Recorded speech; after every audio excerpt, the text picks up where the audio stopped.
And that blocked down in front, rebound, scores! Evan Oakley, here's Farmer on a breakaway, Farmer scores!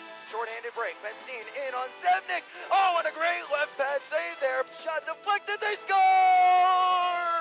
Collins stops short-handed!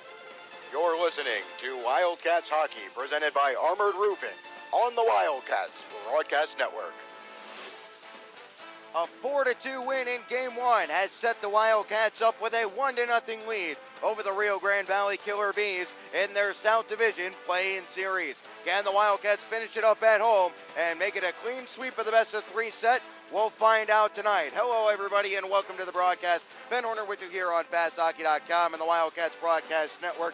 As you just heard, the Wildcats picked up a come-from-behind 4-2 win in Game 1 last night over the Killer Bees, thanks in part to a 3-goal third period that got started with a key power play goal for Nick Farmer in the first 2 minutes of the frame. More on that as we go along. But suffice it to say, the Wildcats, who did not play all that well in the first 40 minutes of that contest, were happy to come away with the win last night. A third period that saw them control the play for the better part of the first 15 minutes before a late surge from Rio Grande Valley made it seem a little bit more even in shots on goal than it happened to be on the night. But for the Wildcats, they'll be happy to be set up exactly where they wanted to be, and that is to close out this first round series at home. And for a while last night, it didn't seem like that was going to be the case here this evening. The Wildcats got the game going in perfect fashion. A good early surge resulted in Evan Oakley giving the Wildcats a 1-0 lead just 3 minutes and 7 seconds into the opening frame. However, Rio Grande Valley would come back with a pair of goals in less than 3 minutes apart. First, it was Stathis Zumalitas taking advantage of a funky bounce off a glass support. Paul Subri had it in his defensive zone and put it on his forehand to play it off the glass and down into the neutral zone. It hit the top of a stanchion, popped up into the air, and wound up going behind Subri, allowing Zumalitas to step onto it. He walked around the Wildcats defenseman and beat Austin Shaw upstairs before later on Austin Swingle would give the Wildcats some work to do and give the Killer Bees a 2-1 lead with a power play goal that just trickled over the line. Significant because the Wildcats were shorthanded after Kevin Sherizan had been assessed a 4-minute double minor for checking from behind and had received a game ejection. So all of a sudden, the Wildcats went from being up 1-0 in Game 1 to being down 2-1 and missing their leading goal scorer from the regular season. However, they were not to be discouraged, and after a second period that Coach LaFontaine called panicky, we'll hear his full thoughts and explanation on that in the first intermission, but a panicky first 10 to 12 minutes of that second period that saw the Wildcats actually get a little bit lucky not to be down more than just 2-1. First, it was Cam Bleck who had a great chance from the slot. He had pretty much 2/3 of the net to shoot at and somehow hit the back wall with his shot.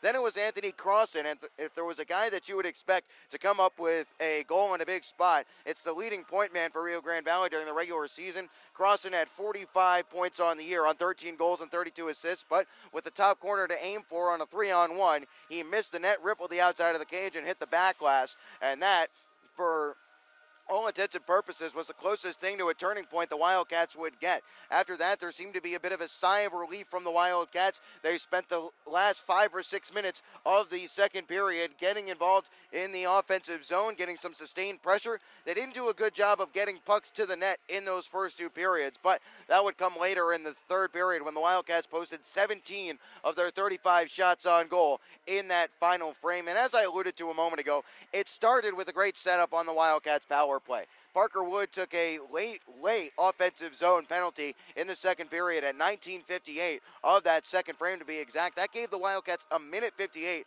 of power play time to start off the third period, and after a nice play by Cam Knight to hold the zone and one touch it to Evan Oakley in the corner, Oakley one-timed his pass crossed the crease where Nick Farmer was able to sweep it home and make it 2-2. From there, Austin Albrecht would pick up the eventual game-winning goal at 6:16 of the third after some more good work in the offensive zone. This time, Konstantin Chernyuk was below the goal line after the Wildcats were finishing up a change. Then Colin Staub would salt the contest away with his first career postseason tally, making it 4-2 after his line of Staub, Bolio, and Apap back with them had created 4 or 5 good offensive chances in the offensive zone in the 30 seconds immediately preceding that fourth goal for the Wildcats. As a result, we'll see Colin Staub back with Tommy Apap and Austin Bolio. Apap, who had been centering Lazarus and Albrecht, back up in the middle with Staub on his right and Bolio on his left.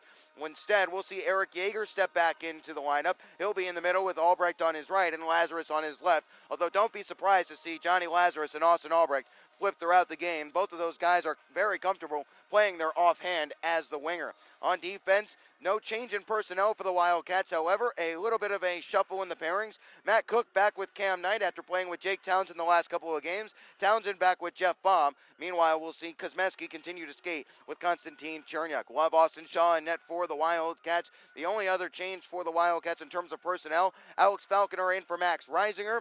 Eric Yeager is in, making way for Yeager is Austin Azanero. Nikita Litviak will drop from the first line with Staub in the middle and Bolio on the left, down to the right wing with Subri in the middle and Alex Falconer on the left. If you want to call it the fourth line, that is where Nikita Litviak will be. However, as every hockey coach will tell you, there is no first, second, third, or fourth line. Whichever line is playing the best will get the most ice time. We'll see what unit it'll be tonight. And one unit that really seemed to work well early on before Kevin Sherazin was dismissed from the contest early was Sherazin, Farmer, and Oakley. Oakley had one of his best games of the season, preseason, regular season, or postseason last night. Had a goal and an assist, and also was very strong along the wall for the Wildcats. Was very hungry for the puck back in the corner, or to win the puck back in the corner. And that's something that Evan Oakley has not displayed at all times throughout this season. But when he's showing that willingness to work, when he's showing that urgency and that hunger to go dig the puck out, that is when he's playing at his best, when he's using his big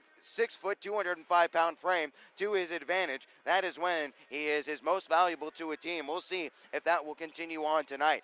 Speaking of tonight, the Wildcats know that this isn't going to be anything but a cakewalk. A real Grand Valley squad that has their backs against the wall. Do or die time for this Killer Bees unit. They know that they need to win tonight to force a decisive Game 3. And we'll also say this, should the Wildcats not win tonight, it's going to give Rio Grande Valley a whole lot of momentum heading back home for a decisive Game 3. They are very strong at home, or were very strong at home in the regular season, 16-10-4 at the State Farm Arena in Hidalgo, Texas. Let's turn our attention to the starting lineups brought to you by Pelican's Restaurant, located at 2301 Midwestern Parkway, across from Midwestern State University, offering Texoma the choicest beef, freshest fish, and the area's best wine list. Next time you're in the Falls, be sure to stop by and see our friends at Pelican's Restaurant.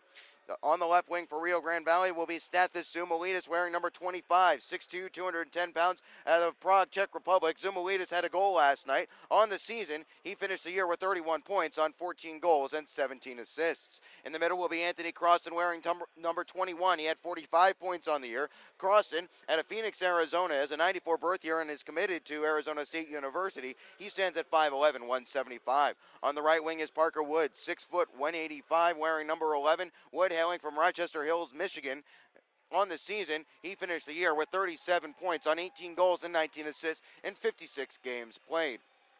On defense for Rio Grande Valley will be Kevin Clare, number 5 on the left side, 6'2", 200 pounds for Clare. Clare, out of Bolingbrook, Illinois, finished the season with 4 points on 2 goals and 2 assists.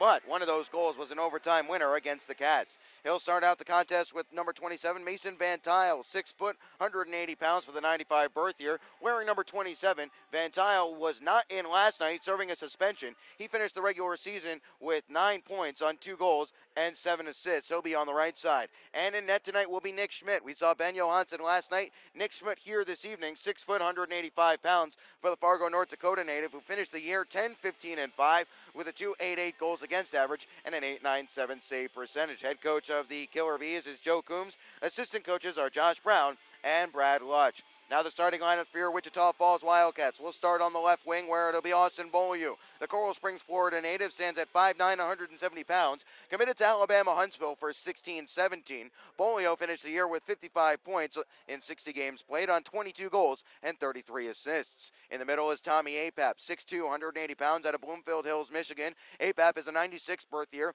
39 points in the regular season for Tommy on 13 goals and 26 assists. He had an assist in last night's contest. On the right wing is Colin Staub, the Air Force Academy commit from Colorado Springs, Colorado, stands at 6'1", 195 pounds. Finished the year with 60 points in 60 games played on 26 goals and 34 assists. He had a goal last night to make it 4-2 in the third period. On the blue line for the Wildcats, Matt Cook will be on the left side. Out of Hastings, Minnesota, 6'1", 195 pounds, committed to the Air Force Academy for next season. He finished the year with 51 points on 7 goals and 44 assists in 60 games played. And pairing with him is Cam Knight, wearing number 2, 6'1", 190, out of North Reading, Massachusetts. Knight is committed to Alabama Huntsville for next season. Had 33 points on the year on 9 goals and 24 assists in 60 games played. Also had 2 assists in last night's 4-2 win. And starting in net for the Wildcats, Austin Shaw, wearing number 1, 6'4", 205 pounds, out of Highlands Ranch, Colorado, committed to Princeton University for next year. He finished the season 26-9-3 with a .288 goals against average and a .902 save percentage. Head coach of the Wildcats is John LaFontaine in his first season. Assistant coach is Chris Saransky in his second campaign in Wichita Falls. Those are the starting lineups brought to you by Pelican's Restaurant, and that's our pregame show. We'll step aside. When we come back, we'll have the opening face-off between the Wildcats and the Rio Grande Valley Killer Bees. Game 2 coming your way on the other side of the break here on FastHockey.com and the Wildcats Broadcast Network.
Good evening to you from the Kay Yeager Coliseum, where the ice is down, the lights are up, and we are just about set for Game 2 and Wildcats Hockey presented by Armored Roofing. Hello everybody, Ben Horner with you here on FastHockey.com and the Wildcats Broadcast Network. Thanks for joining us on a Friday evening. The Wildcats picked up a 4-2 win to open the postseason slate last night, looking to close out this best-of-3 South Division play-in series against Rio Grande Valley here tonight. Cats in their white sweaters moving from right to left. Rio Grande Valley coming back the other way. Shaw in the net to our right. Schmidt in the net to our left. The puck is down. We are underway in the first period. Brought to you by American Classified as the Wildcats control off the draw and skate P to Q across the face-off. But right away, we're going to get a whistle here, and it's going to be a high sticking call against Matt Cook. So 9 seconds into the game, we get our first penalty. It was away from the puck. Not sure who got caught with the stick. Cook played it. It was Nilsson that got caught with the stick. Check that, 21, not 12. That's Croston who got hit. So Rio Grande Valley heads to the power play before we even have a chance to alert you to the fact that Liam Sewell is the referee and Kevin Brennan and Dan Baracha are the linesmen. Rio Grande Valley went 1 for 3 on the man advantage, rather 1 for 5 on the man advantage last night, as this is Bolio trying to this one clear. Couldn't do so on a follow-up. Kosmeski will send this one down the ice as we are underway on this Gilmore Collision Center penalty kill. The Wildcats shorthanded for the next minute 40 as serving 2 minutes for a high stick right off the bat is Matt Cook. This one is an icing against Rio Grande Valley on the power play, so the Wildcats will get an offensive zone draw while shorthanded. If you're just joining us, just underway here, 19:26 remaining in the first. No score, Wildcats shorthanded for the next minute 35 as Matt Cook serves a penalty. Austin Shaw starting in the cage to our right as the Wildcats skate P to Q across your keyboard and right to left across your screen. Nick Schmidt in the cage to our left as Rio Grande Valley counters the other way, left to right, and Q to P across your screen. This is Evan Bell off the offensive zone faceoff, up the ice, cross and splits. Everybody scores! No, it hit the post and stayed out. I beg your pardon. It looked like it rimmed around the base of the net. It didn't go either way. Swing and a miss by yours truly, but Rio Grande Valley plays on. This is Gavin Cumming. Now it's Croston. Slap shot. Whistles wide of the cage there. Early warning signs from Anthony Croston, who split everybody far too easily as Konstantin Cherniak sweeps this one down the ice. Minute remaining in this power play for Rio Grande Valley as Matt Cook serves 2 minutes for high sticking. The Wildcats on the season, just 22nd in the league on the Gilmore's Collision Center penalty kill, as this is Kosmeski unable to clear, following up his Bolio. He'll send it down the ice. However, Wildcats very hot on the PK over their last 8 regular season and now postseason games, killing off 32 of 35. Staub sends this one towards Kosmeski. He'll rag this one at the left point and play down low, where Staub will take it and try to tie up and kill off some more time. Staub has it tied up below the goal line. Lorraine finally digs it loose. Weiss in there as well, as finally it's pulled free by Cam Black. Black will look to motor up the ice with it as Kosmeski starts to backpedal. Black chipped it around Kosmeski and goes to the corner. First to it behind the net. Townsend chopped it along. Bolio will settle and play this one off the boards and down. 13 seconds remaining in the penalty to Matt Cook as the Wildcats change up penalty kill units. Rio Grande Valley looking for one last rush as Evan Bell looks to gain the offensive zone and does. Here is Bell walking through once more. He'll take it to the goal line, shot off the helmet of Austin Shaw. We're back to 5-on-5 play here as Matt Cook is out of the box towards the net. Saved there by Sean. He'll cover up. 17:45 remaining in the first. So the Wildcats, who took a penalty 9 seconds into this game, high stick call assessed to Matt Cook. I've killed that one off as we're back to 5-on-5. Ben Horner with you here on FastHockey.com and the Wildcats Broadcast Network as the faceoff will be to the right of Austin Shaw, who made 18 saves on 20 shots on goal last night for his first career postseason win.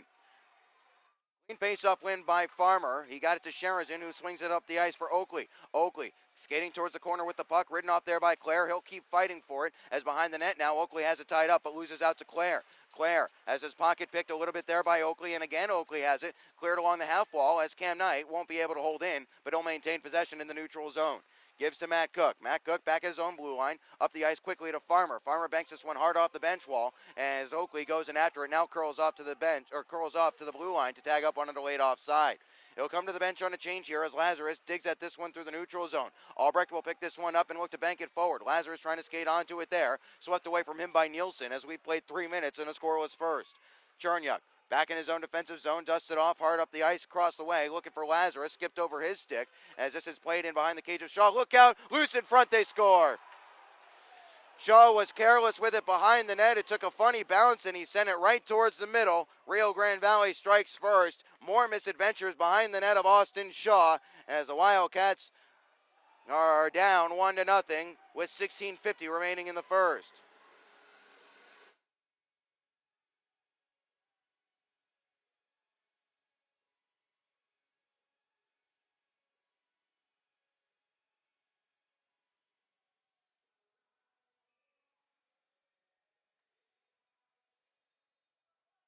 Face off. Chernyuk will play this one off the wall, and down it goes. Bolio trying to race onto it here as the Wildcats off to a nightmare start as they just gifted a goal to Rio Grande Valley. What was Austin Shaw doing? Too much of that over the last 2 to 3 weeks from the Wildcats netminders. Either way, they'll have to shake this one off. Staub ridden off hard there. Legal check there by Weiss as Rio Grande Valley now looks to skate up the ice. Left behind, but collected once more by Black. Chernyuk reaches and pulls it away from him as now it's Kosmeski. Kosmeski, Apap, Bolio hooked it to some space and will go in after it here as Apap tries to follow up the play. It's tied up along the near side half wall. Apap worked it free but loses out as Bell is first to it. It was Logan Wendling getting the goal on a pretty terrible miscue across the way by the Wildcats netminder, but gaining the zone here are the Cats. It's Townsend, has his pocket picked there by Lorraine, as trying to dig for it is Nikita Litviak. Townsend there as well, and we'll get the whistle. 15:51 remaining in the first as the puck was trapped underneath. I think Daniel Nielsen down there.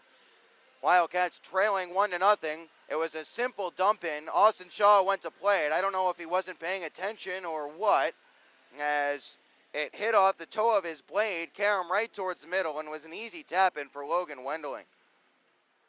Here's Baum towards the net, blocked in front here, following up Litviak, top of the left wing circle. Here's Litviak. Litviak behind the net with it now. What will he do with it here? Loses out, gets it right back now behind the net. Litviak still battling for it. Below the goal line, Falconer involved as well. As Litviak and Falconer dig for it, Subri involved as well. Still it's loose. It's knocked away to the near side wall. Trying to hold in was Jeff Baum. He did so, but only momentarily here, as skating to the red line is Wendling. Plays it wide of the cage there. Shaw just watches it go by. Townsend takes it off the back wall and turns up the ice. We're approaching 5 minutes played in this first period. This one into the catching glove of Nick Schmidt, who has some postseason experience. We'll get you those numbers in just a moment, as this is banked along by Rio Grande Valley for Parker Wood. Wood plays this one around behind. Look for them to play everything into the offensive zone now that they know that Austin Shaw has had some trouble handling the puck. Jack Weiss back at his own blue line. He'll step to the red line, now looks to flip this high up into the air. Over the cage of Austin Shaw, Karam's off the back wall. Knight takes it and gave it to Matt Cook. Here is Matt Cook in his own left wing corner in his defensive zone. Flips this down the ice. He wants Oakley to go skate after it. Banked away from Oakley. In the neutral zone, Sherazin takes. Sherazin turns this one over. Played in deep here behind the cage of Shaw. It runs as Matt Cook will collect. Here is Matt Cook. Jabbed along there by Sherazin. Loose puck in the neutral zone, skated onto, but now left behind as G-Rats picks this one up. G-Rats, top of the left wing circle, curls around the bottom of the circle, goes behind the net with it. Bumped off the puck there by Cam Knight, as Knight wasn't able to find it though. This is Lorraine. Cook tries to dig it loose. 14-18 remaining in the first as Rio Grande Valley has a 1-0 lead. Logan Wendling staked them to it from Daniel Nielsen's dump in. That was mishandled as this is a shot, goes wide of the cage there. Follow-up attempt into the middle of the ice. Someone lost his stick. That allowed Farmer to pick it up. He'll move it along to Albrecht. Albrecht trying to turn the corner past Van Tile. Albrecht left it behind once and twice as Van Tile and Albrecht, the 227s, tangle up. Will this be icing? Yes, it will, as Kosmeski back there to get a stick to it. 13:53 remaining in the first. The Wildcats trailing 1-0. Right now, shots on goal 5-1 in favor of Rio Grande Valley, according to the big board here at the KYC. Wildcats knew that this was going to be a Rio Grande Valley team that was desperate, hungry, and had backs against the wall. But you can't gift them a goal the way they just did. Now Rio Grande Valley will be able to try and set back and clog up the neutral zone and try and play their game, just like we saw in the second period and parts of the first in last night's contest. The Wildcats send this one in deep. This is Nick Schmidt playing it along there, turned it over, but Connor Wood will take this one and flip it down the ice. Chasing after it here is Zach Bennett. He'll get there first to negate the icing. Chernyuk throws him into the wall there and tries to dig it loose, as coming back to support was a teammate. That was Johnny Lazarus. Upended here was Zach Bennett. He'll look to the referee wanting a call, none upcoming. Yeager up the ice for Albrecht, who chips this one in deep and comes to the bench for a change. Schmidt leaves this one behind his cage there to be picked up and moved forward by Rio Grande Valley, as this is Connor Wood jabbing it along but losing out. In front of the Wildcats bench area, it's Bolio digging for it. Has Baum there as well. Baum beaten to it as Croston has it on his backhand and has it knocked away from him there by an alert stick by APAP. Now it's Croston in the near side corner. He'll leave it there and give it to Zumalitas, top of the zone. Quick shot, steered wide there by the right pad of Austin Shaw. Parker Wood to it there on the far side wall. Up to the blue line. Staub will clear this one into the neutral zone. Spiked right back in deep by the Bees, though. They'll tag up on a delayed offside as this is Shaw moving it along for Jeff Baum. Baum to Staub. Staub at the right wing wall. We'll flip this into some space. Wants Bolio to skate after it. That's too many men against the Killer Bees. Almost anyway. They'll get away with it as APAP sends one to the glass from below the bottom of the circle. Picking up the rebound and skating up the ice. Here's Cam Black. Now it's G-Rads. Drop pass one more time. On a backhand attempt, it's Lorraine. Shot, and he might have hit the post, might have gotten a piece of Staub. Follow-up flashes wide of Shaw's right-hand post. The Wildcats could be down 2-0, 3-0 even, if things were going a little bit differently for Rio Grande Valley. Towards the front of the net, intercepted, given away by Cook to G-Rads. G-Rads towards the net. Cut out there by Cam Knight now. Knight will go for a skate here, has open ice in front of him, has it jabbed away from him as the Wildcats will give possession back to Rio Grande Valley. 8 minutes played in the first period. 1-0, the Killer Bees hold the lead. Logan Wendling, the only goal scorer this far, as Knight has this in his own zone. He'll play off the glass. Held in here by Swingle. Swingle to the left wing corner. He'll try to shake away from Cam Knight. Down he goes, no call up coming. It's Wendling now, spinning away. Shot, scores! Logan Wendling, his second of the game. And another softie. 11:33 remaining in the first. A shot from below the goal, from below the face-off circle goes in, and the Wildcats are up against it. They trail 2-0. And a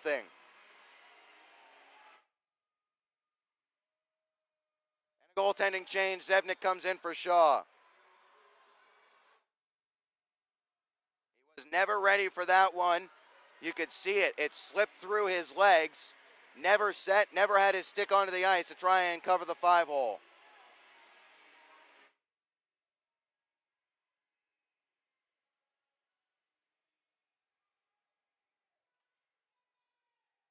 Off the face-off as Zevnik is back in net for the Wildcats. First postseason action of the season as Farmer tries to dig this one loose. Now it's gut check time for the Wildcats. 11:20 remaining in the first. Here is Townsend. Nice shake away into the neutral zone as he'll skate up the ice and gain the offensive end. Here is Townsend. One more toe drag. Now it's Oakley loose behind the cage as Sherazin tries to jab it along there. Instead, it's G-Rads. G-Rads gives it up to Wendling, who's all of a sudden on a hat trick. Back to Black. Here is Black now, holding on it. Shot glove save there by Zevnik. Bobbled it momentarily, but he'll put it down onto the ice. 10:59 remaining in the first. The Wildcats trailing 2-0. Logan Wendling, a couple of goals that Austin Shaw is going to see in his nightmares tonight. Now the Wildcats are going to have to try and step up and pick up their teammate as they try to close this one out. They have a 1-0 series lead. Game 3 would be Monday night, but we should say still a whole lot of hockey left to go, but the Wildcats do look a bit out of sorts right now. Off the face-off, Staub has it, spins behind the net of Zevnik, and then leaves it there for Cam Knight. Knight for Bolio. Bolio will ramp this one softly down the ice. Will it be icing? No, it comes up short as Van Tile is back there. Staub on the forecheck. Got it along for Parker Wood, though, as Wood will hit Zumalitas. Zumalitas, his shot. Glove saved by Zevnik. Again, it's juggled, but again, Zevnik will cover up. Keep an eye on that as Zevnik has faced 2 shots. Has stopped them both, but has not stopped them cleanly with the glove hand. 10:38 remaining in the first as the Wildcats trying to figure out what exactly is going on here. Similar to the second period last night, Rio Grande Valley with a good jump right now. We'll say this, the Bees are doing a lot of good things right now, getting the puck into the offensive zone and making it difficult for the Wildcats to clear. On the first time of asking, Tommy Apap lost his lumber off the faceoff. It's loose behind the cage of Zevnik.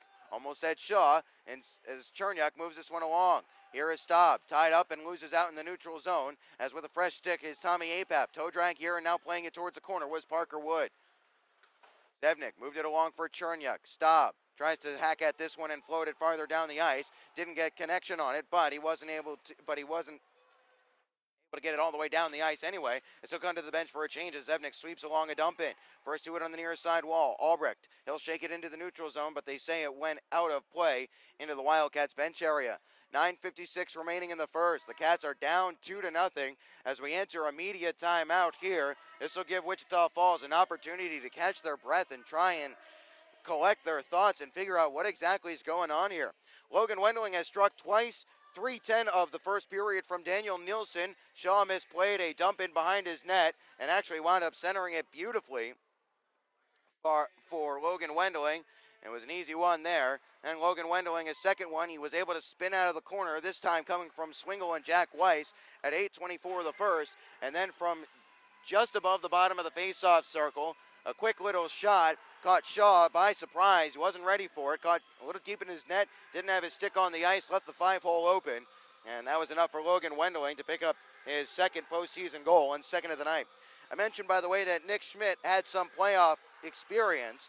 3 games played. He's 0-1. Has playoff experience with the Killer Bees last year. And before that, in 2013, the franchise that was formerly known as the Wenatchee Wild, not the current incarnation of the Wenatchee Wild. Either way, 0-1 with a 3.0 goals against and 857 save percentage in his career on the playoffs is Nick Schmidt. Also with some career playoff experience. We'll get you those in just a second. As off the faceoff, here is Albrecht. He'll try to hammer this one off the wall. Again, not there, as gloved down by Robbie. Picked up by the Wildcats once more, though, as now Lazarus looks to start it up the ice. Off a leg, so there's no icing here as Albrecht goes to chase it down. Claire rides him hard into the wall, awkwardly there, but Albrecht wins it back. Here's a quick shot in and flashes wide of the cage from Lazarus at the hash marks. Now it's Baum. Back in the neutral zone for Townsend. Townsend into the offensive zone where Lazarus takes at the right wing circle. His shot, again, floats high and wide of the cage. Falconer couldn't hold in. Knight at the red line, fresh from the bench, as Yeager touched that one up in the offensive zone on a clear offside. 9:17 remaining in the first. And a neutralized faceoff upcoming, dead at center ice. With 9:17 remaining in the first. 2-0 the score in favor of Rio Grande Valley. Austin Shaw started this game, has been relieved by David Zevnik. Zevnik, by the way, his career playoff numbers. 0-2 with a 3.89 goals against and an 8.33 save percentage. Zevnik watches this one into the left wing corner to his left, trying to dig it loose behind the cage. Are a couple of guys from both sides. Knight had his man tied up and worked it up the wall, where Falconer will bank it off the glass and down. It'll come up short of icing, though, as play will move on as Jack Weiss takes it behind the net. Bumps it off the back wall there for Van Tile, who moved it quickly along for Parker Wood. Wood into the neutral zone. Zumalitas touched it along for Crossan. Here's Crossan. Shot goes wide of the cage as Zevnik might have had it covered with the glove hand. Falconer up the glass to the neutral zone. He'll play it with 8:35 remaining in the first. 2-0 the score in favor of Rio Grande Valley as gaining the zone. Here's Connor Wood. Wood loses out and now goes to the corner. Interference upcoming here against Connor Wood as he kind of hip checked and tripped and boxed out Matt Cook before he could get to the puck. So we'll get a whistle. It'll be a tripping call against Connor Wood. The Wildcats down 2-1. Or 2-0, are looking to make it 2-1 on their first power play opportunity of the night. Wildcats went 1 for 3 on the man advantage last night. It'll be Cook, Knight, Bolio, Staub, and Apap out there for the Wildcats with the faceoff coming to the right of Nick Schmidt. Wildcats broke an 0 for 11 run for their last 4 games of the regular season on the power play last night with that goal by Nick Farmer in the third. Cook towards the net, wide, rebound. Here's Apap towards the middle. Knocked down. Apap up to the blue line again for Cook. Here is Cook. Now for Knight. Knight holding. Shot deflected and goes just wide as neither Apap or Staub could get it on net. Now it's Cook again. Back for Bolio, left wing circle. Bolio, cross-ice pass. Too little too ambitious as Apap has to chase this one up to the point. He'll spin down and give it to the corner where Knight waits. There is Knight spinning away and going to the wall once more. Knight wants to go to the point and does where Matt Cook waits. Here is Cook. Sauced along for Bolio at the left point now. He'll look to trade places. Bolio holding on to it. His shot directed just wide there by Cam Knight in front. It's Matt Cook. Now it's Staub once more for the Wildcats. Bolio in the corner. Goes back for Staub. Here is Staub. His force to the back wall. Staub with it on his backhand once more in the right wing corner. Here's Colin Staub as the Wildcats are on the power play and pressing. In front. Knight shot and he sent it wide there. Might have been blocked partially. Here's Bolio with it once more. Cook, one-timer, goes up to the back glass. Loose puck. Unable to clear was Bell. Knight holds in once more. Great first shift for the Wildcats on this power play. Towards the net. APAP couldn't get the deflection, and covering up was Nick Schmidt. 1:08 in the offensive zone on the power play for the Wildcats. Some great puck movement, some great looks towards the net, but they were unable to get anything home. They had a couple of good looks as APAP deflected one that didn't go. Almost put home by Staub. 52 seconds remaining on the Wildcats' first man advantage of the evening. 7:18 remaining in the first. They trail 2-0. Sharazin tries to dig this one loose. Chernyuk getting involved there as well across to the far side wall as still they'll dig for it. Oakley thrown down to the ice. Farmer picks up a loose puck. Here is Nick Farmer. Shakes it up to the blue line where Townsend waits. Here is Townsend middle of the point. Farmer left wing circle. Shot steered wide. Rebound. Oakley will chase it to the near side wall. Here's Oakley with it again. Skates up to the left wing point. Now to the circle. Oakley pass. Sharazin. Now Townsend. One-timer blocked in front there. Now it's going to be a 2-on-1 short-handed. Skating up the ice. Here's Crossan. Has Zumalitis with him. Zumalitis. And the pass was directed up into the air, and it goes away to the far side wall. 15 seconds remaining in the Wildcats power play as Farmer has it. He has some trouble with it there as putting him under pressure was Crossan, as now he'll curl up the ice in the last 10 of the power play. Sharazin hooks it back for Townsend. Townsend along for Lazarus. Lazarus reaches for this one here, sends it in deep. As out of the box is Connor Wood. Wildcats have some great puck movement, but weren't able to get anything home. Yeager was almost able to hold the zone. On a second attempt, wasn't able to do it completely, as this is Yeager from Townsend at his own blue line and now giving to Lazarus. Lazarus flips this one forward, punched wide there by Schmidt as Albrecht will pursue to the corner. This is Yeager now, hooked up to the blue line. Kuzmeski softly towards the net, trickles just wide of the cage. Chasing it over to the far side wall is Guy Robbie. Wasn't able to clear. Great keep at the blue line. Towards the net there by Baum. Pops up into the air and goes into the protective netting. Somehow Baum got that on net. And Schmidt was able to track it through traffic and make a blocker save and force it to the protective netting. 5:52 remaining in the first. The Wildcats have started to wake up thanks to that power play opportunity. They came up empty but got some good looks as they trailed 2-0 on 2 goals from Logan Wendling in the first 8:24 of the contest. Game 2 here from the Kay Yeager Coliseum. Wildcats have a 1-0 lead in the best-of-3 series. Bump there by Subaru to free things up. Litviak lets it run along the wall, gets after it, gets it back, and plays it down below the goal line. Weiss was the first to it there. Loose puck along the far side wall. Bleck will force it back along for Weiss. 5:30 remaining in the first. Picked up behind the net.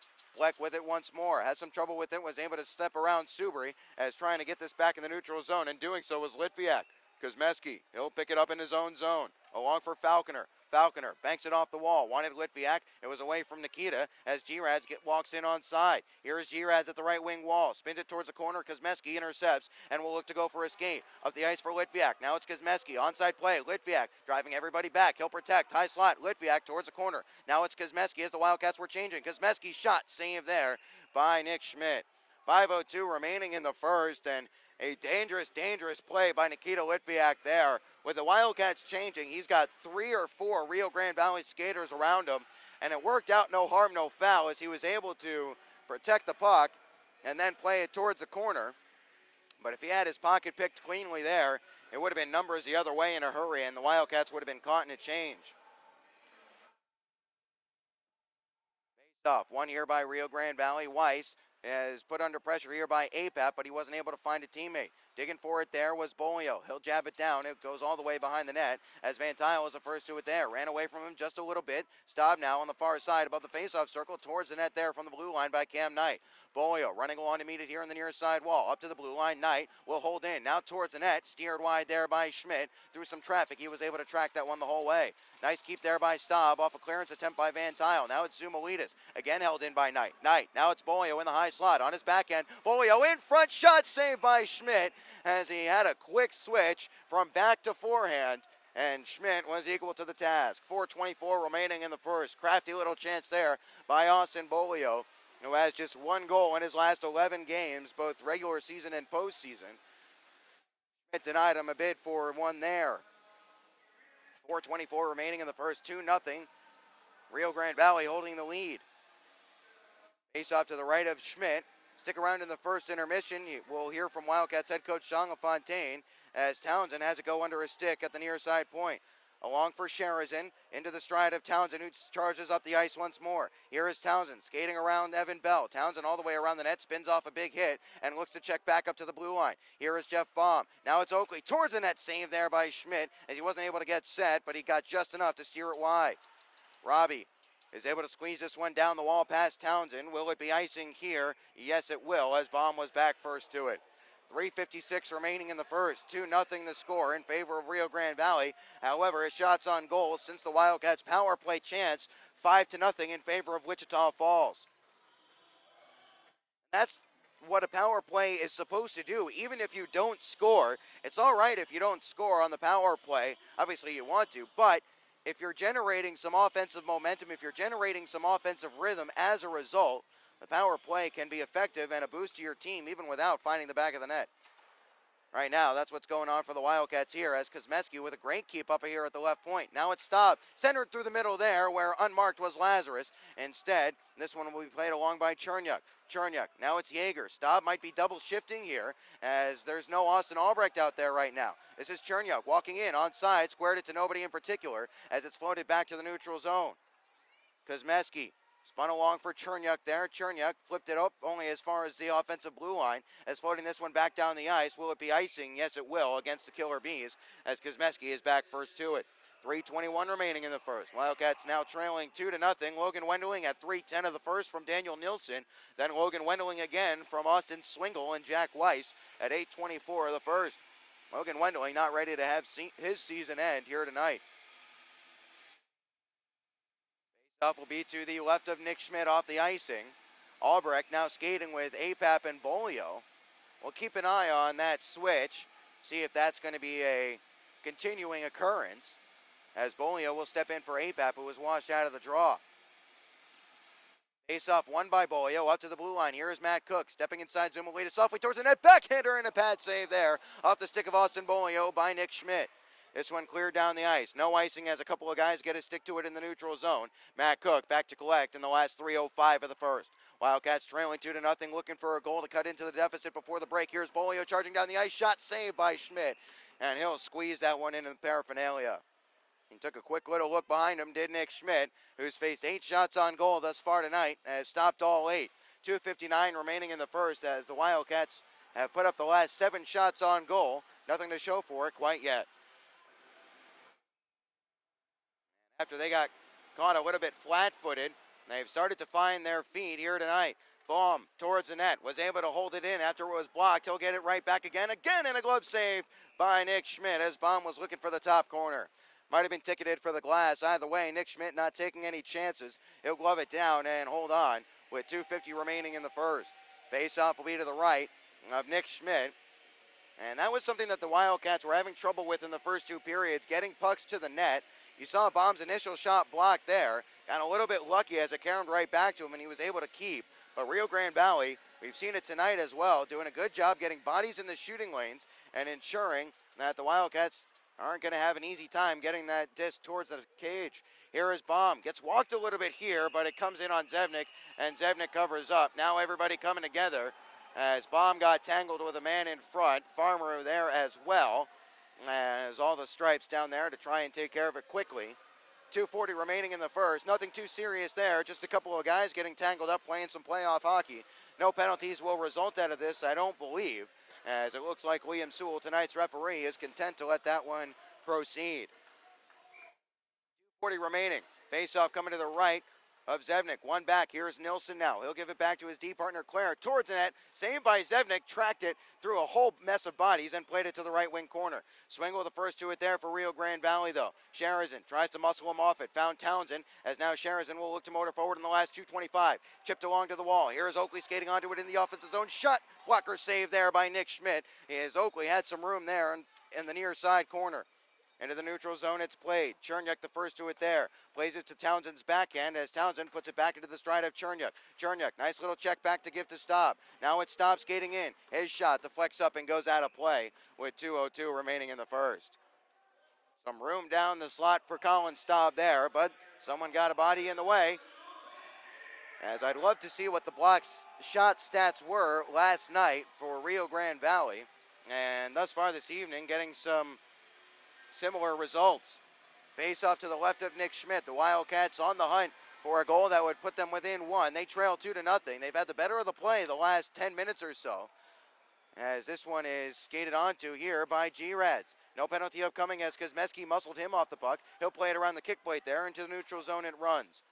Played back in on a delayed offside, caromed off the leg of Konstantin Chernyuk as Rio Grande Valley walks in once more. Instead, it's APAP. Drops for Staub. Staub protects. Loses out, though. Will reach for it and get it back. Here is Staub in the right wing corner. Walking towards the middle. Loose puck. Bolio and Staub, and they're both tackled down to the ice as the Killer Bees pick up the loose puck. G-Rads. Down to the ice he goes. Kosmeski almost held it in at the blue line, but it just escaped into the neutral zone as we'll get a whistle on a delayed offside. 1:28 remaining in the first, 2-0 the score in favor of the Bees. Colin Staub with a great effort there, had it taken away from him not once but twice, and he got it back pretty quickly both times. As now we're seeing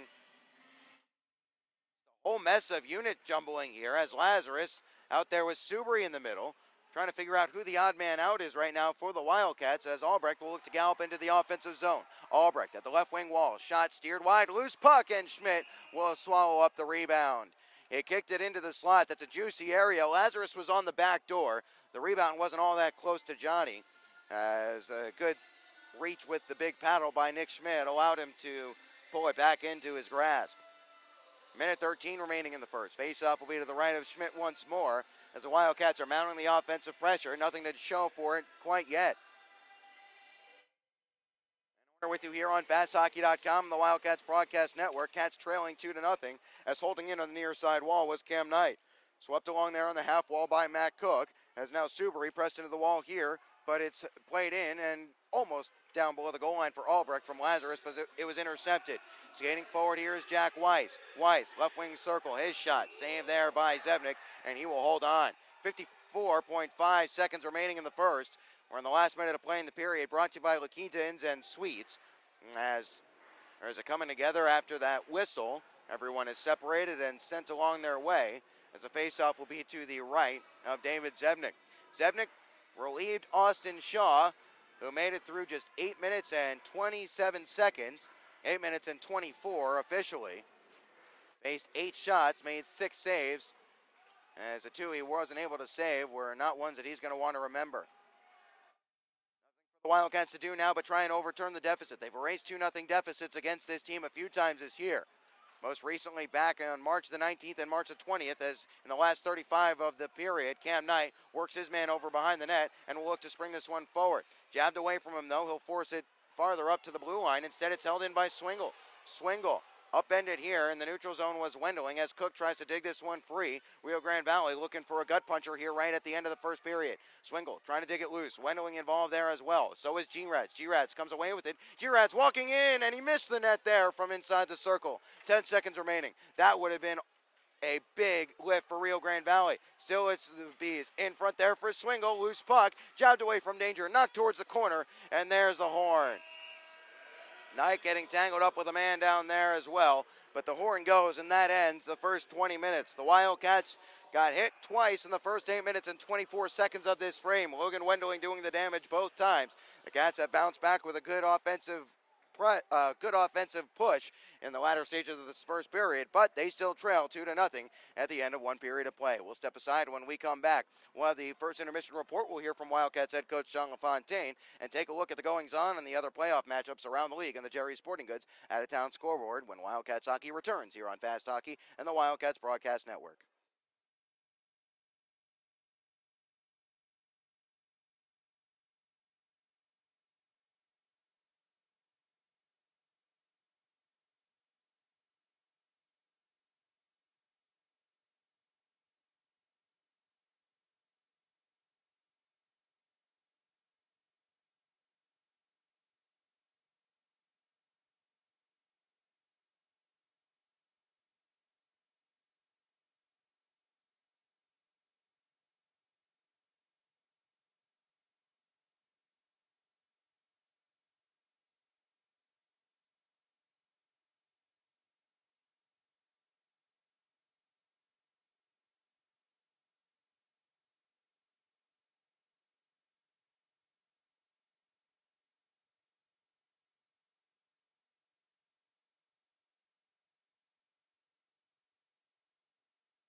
Yeager Coliseum. After one period of play, the Wildcats have a bit of a hill to climb. They trail 2-0 on 2 goals to Logan Wendling. Austin Shaw did not make it past 8 minutes and 24 seconds of this game after he had some trouble playing the puck behind his own net. Then he wasn't able to handle a shot from below the goal line by Wendling, as it was 2-0 in the blink of an eye, and David Zebnik relieved him. The Wildcats, though, they did have a good surge in the latter stages of that first period after trailing 9-1 in shots on goal.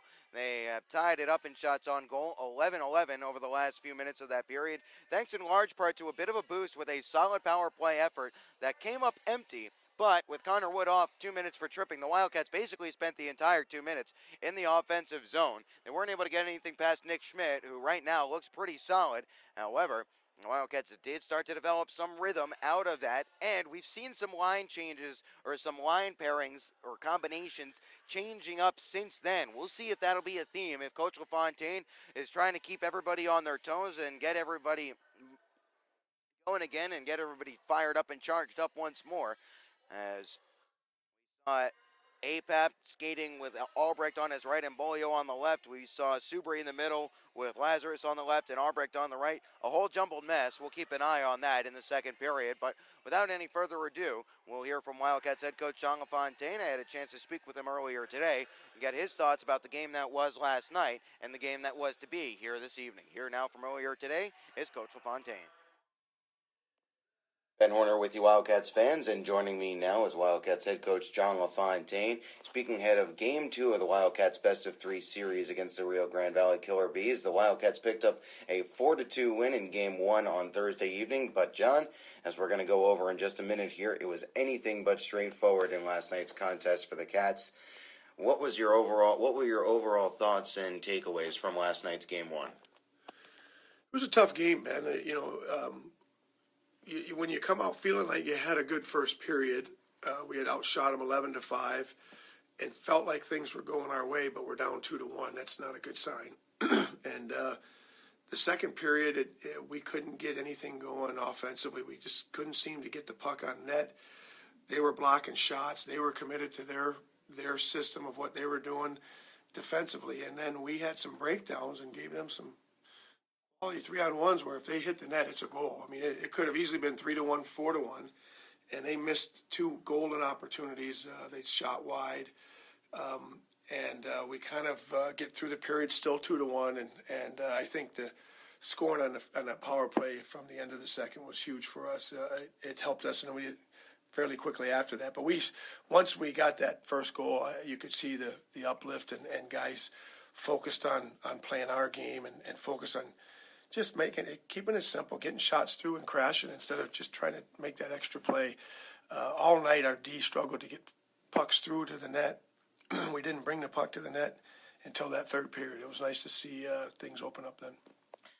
Going back to that second and those odd man rushes, was there kind of a sigh of relief, a sense of, okay, maybe we got away with one here, let's build on this, after those chances fall by the wayside for Rio Grande Valley? Because after Anthony Croston misses the net on that 3-on-1 with a lot of twine to aim at, the Wildcats started to build some momentum and started to build some pressure over the second period's final 5 or 6 minutes.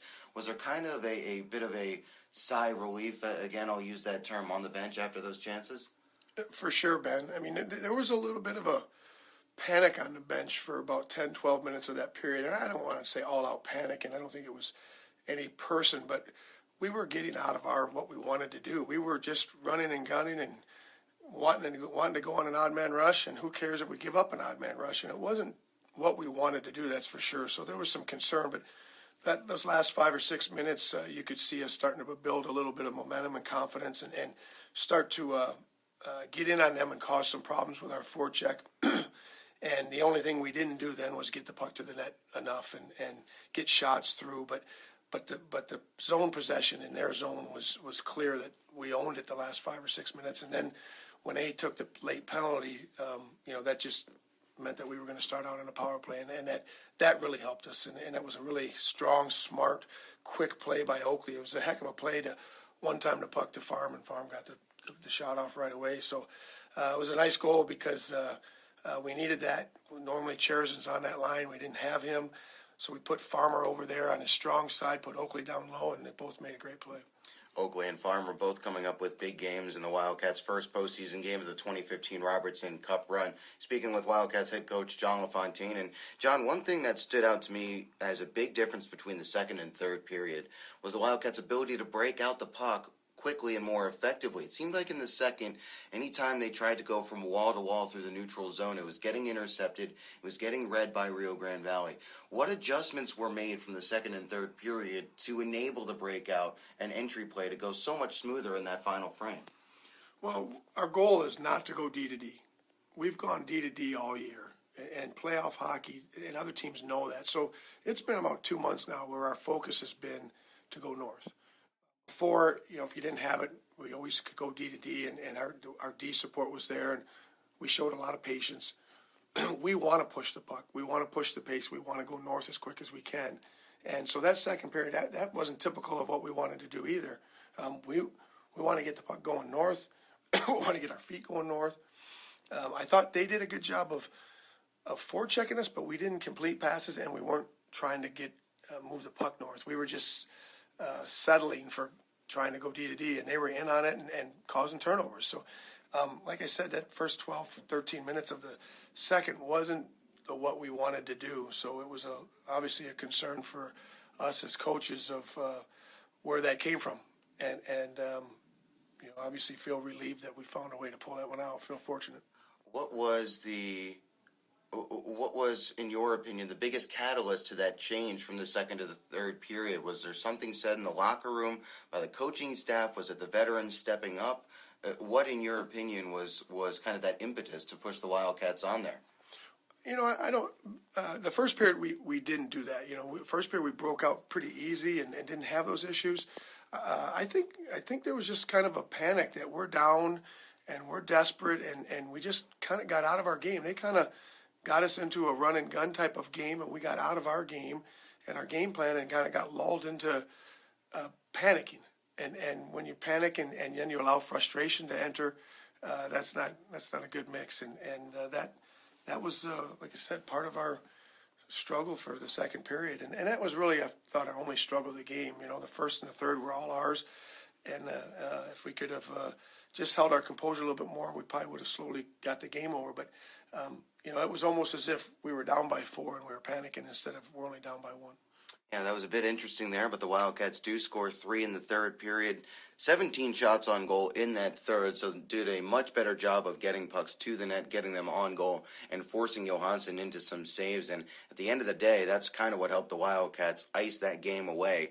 Out of a mad scramble in front of the net, Colin Staub makes it 4-2. But after that, the Killer Bees, as expected, come back with a late surge of their own, wind up putting up probably the game's final 4 or 5, 6, 7 shots on goal.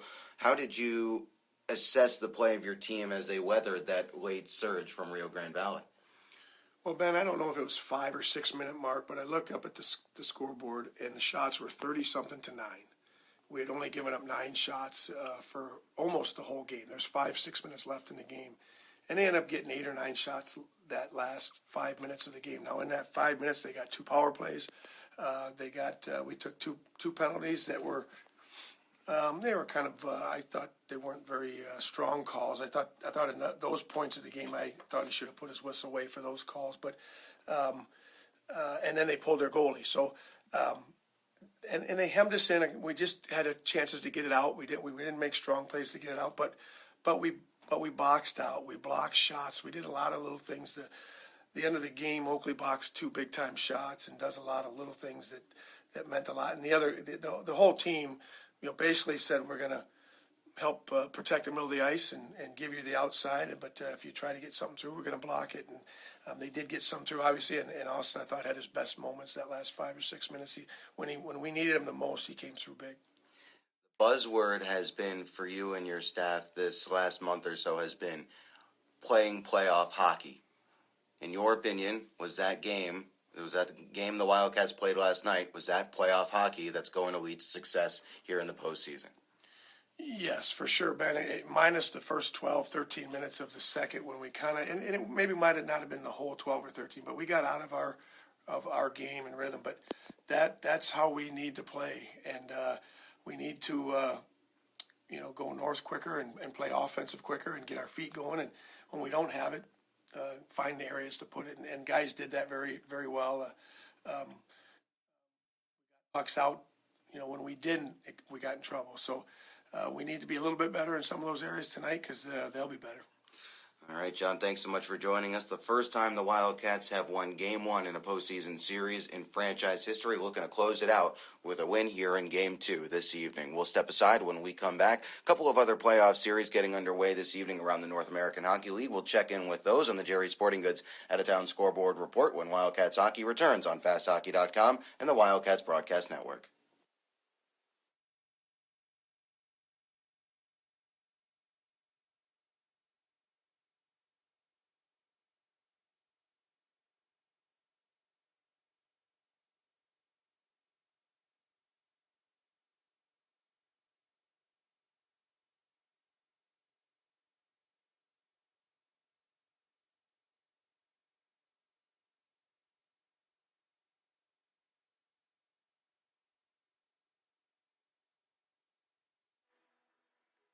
Kay Yeager Coliseum, you just heard from Wildcats head coach Jean Fontaine. We'll take a swing around the North American Hockey League. A few other playoff series getting underway tonight. One other in the South Division. The other South Division play-in series between the 4-seeded Corpus Christi Ice Rays and the 5th-seeded Wenatchee Wild underway at the American Bank Center down on the Coastal Bend in Corpus Christi. 1-1 the score after one period of play.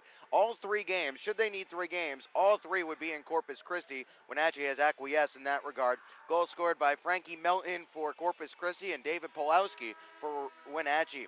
Outside of the South Division, Bismarck holds a 1-0 lead on Minot. That's a 3-versus-2 matchup.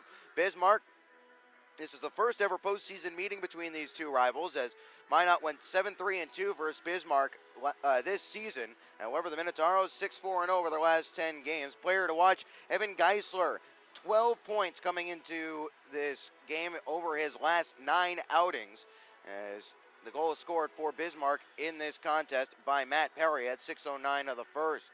Elsewhere, the only other series getting underway tonight is Austin hosting the Aberdeen Wings. 3-1, Aberdeen holding the lead over the top-seeded and Central Division champions, Austin Bruins. That'll do it on our little check on the Jerry Sporting Goods Out-of-Town Scoreboard. We'll step aside when we come back.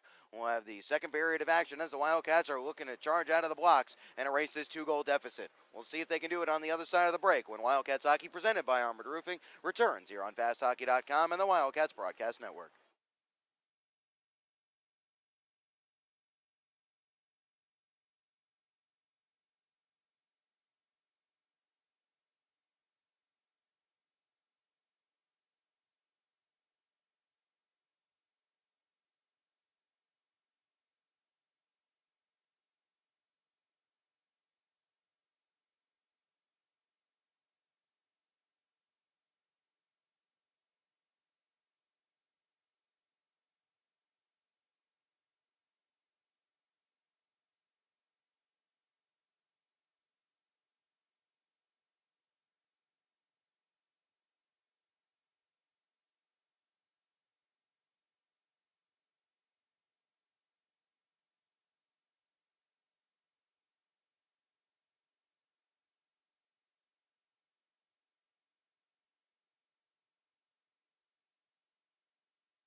Seconds away from the start of the second period here at the Kay Yeager Coliseum. Ben Horner with you here on FastHockey.com and the Wildcats Broadcast Network. The score is 2-0 in favor of Rio Grande Valley. As the teams change ends, Nick Schmidt will be in the cage to our right, as David Zebnik is in the cage to our left. As there are no carryover power plays or penalties to speak of from that first period, so we'll start 5-on-5 as the Wildcats move left to right across your screen and Q to P across your keyboard. Coming back the other way, obviously, are the Killer Bees. The Wildcats, after that power play opportunity that they came up empty on, but got some good offensive pressure, they outshot Rio Grande Valley 9-2 over the final few minutes of that first frame. They had nothing to show for it, but they'll be looking to cash in on that pressure here in the second period. Staub out there with Apap and Bolio. Cam Knight and Matt Cook will be the defensive pairing. Countering for Rio Grande Valley, Zumalitas, Croston, Parker Wood, Evan Bell, and Jack Weiss as the puck is down. We're underway in the second period, brought to you by American Classified, as Bolio tries to play this one in deep. Hit a body in front, Bolio on another attempt that also hit a body. Staub, wide of the cage there, as they'll play it for Apap to go and pursue. Apap wasn't able to get to this one, as back into the neutral zone. Apap has it once more, ridden off it to the far side, as Bolio can't dig it free. Croston tries to punch this one past Matt Cook. He was able to do so, as this one is played wide of the cage of Zebnik. Matt Cook back in his own zone here. Will look to play this one up the left wing wall. Home run pass, skating onto it. Here is Staub off a skate. Hooks it off the back wall as Bolio takes it on the far side. Bolio has it locked up in his skates. Trying to dig it free now is Tommy Apap. As across the way, it's picked up here by Jack Weiss. 45 seconds gone in this second period. Headman pass. Skated onto here by Wendling, who's on a hat trick. Wendling gains his zone at the right wing circle, back towards the middle, left behind, as Bolio can't pick up the loose puck. Bouncing puck there, still at the bottom of the circle. Wendling with it, knocked away to the half wall.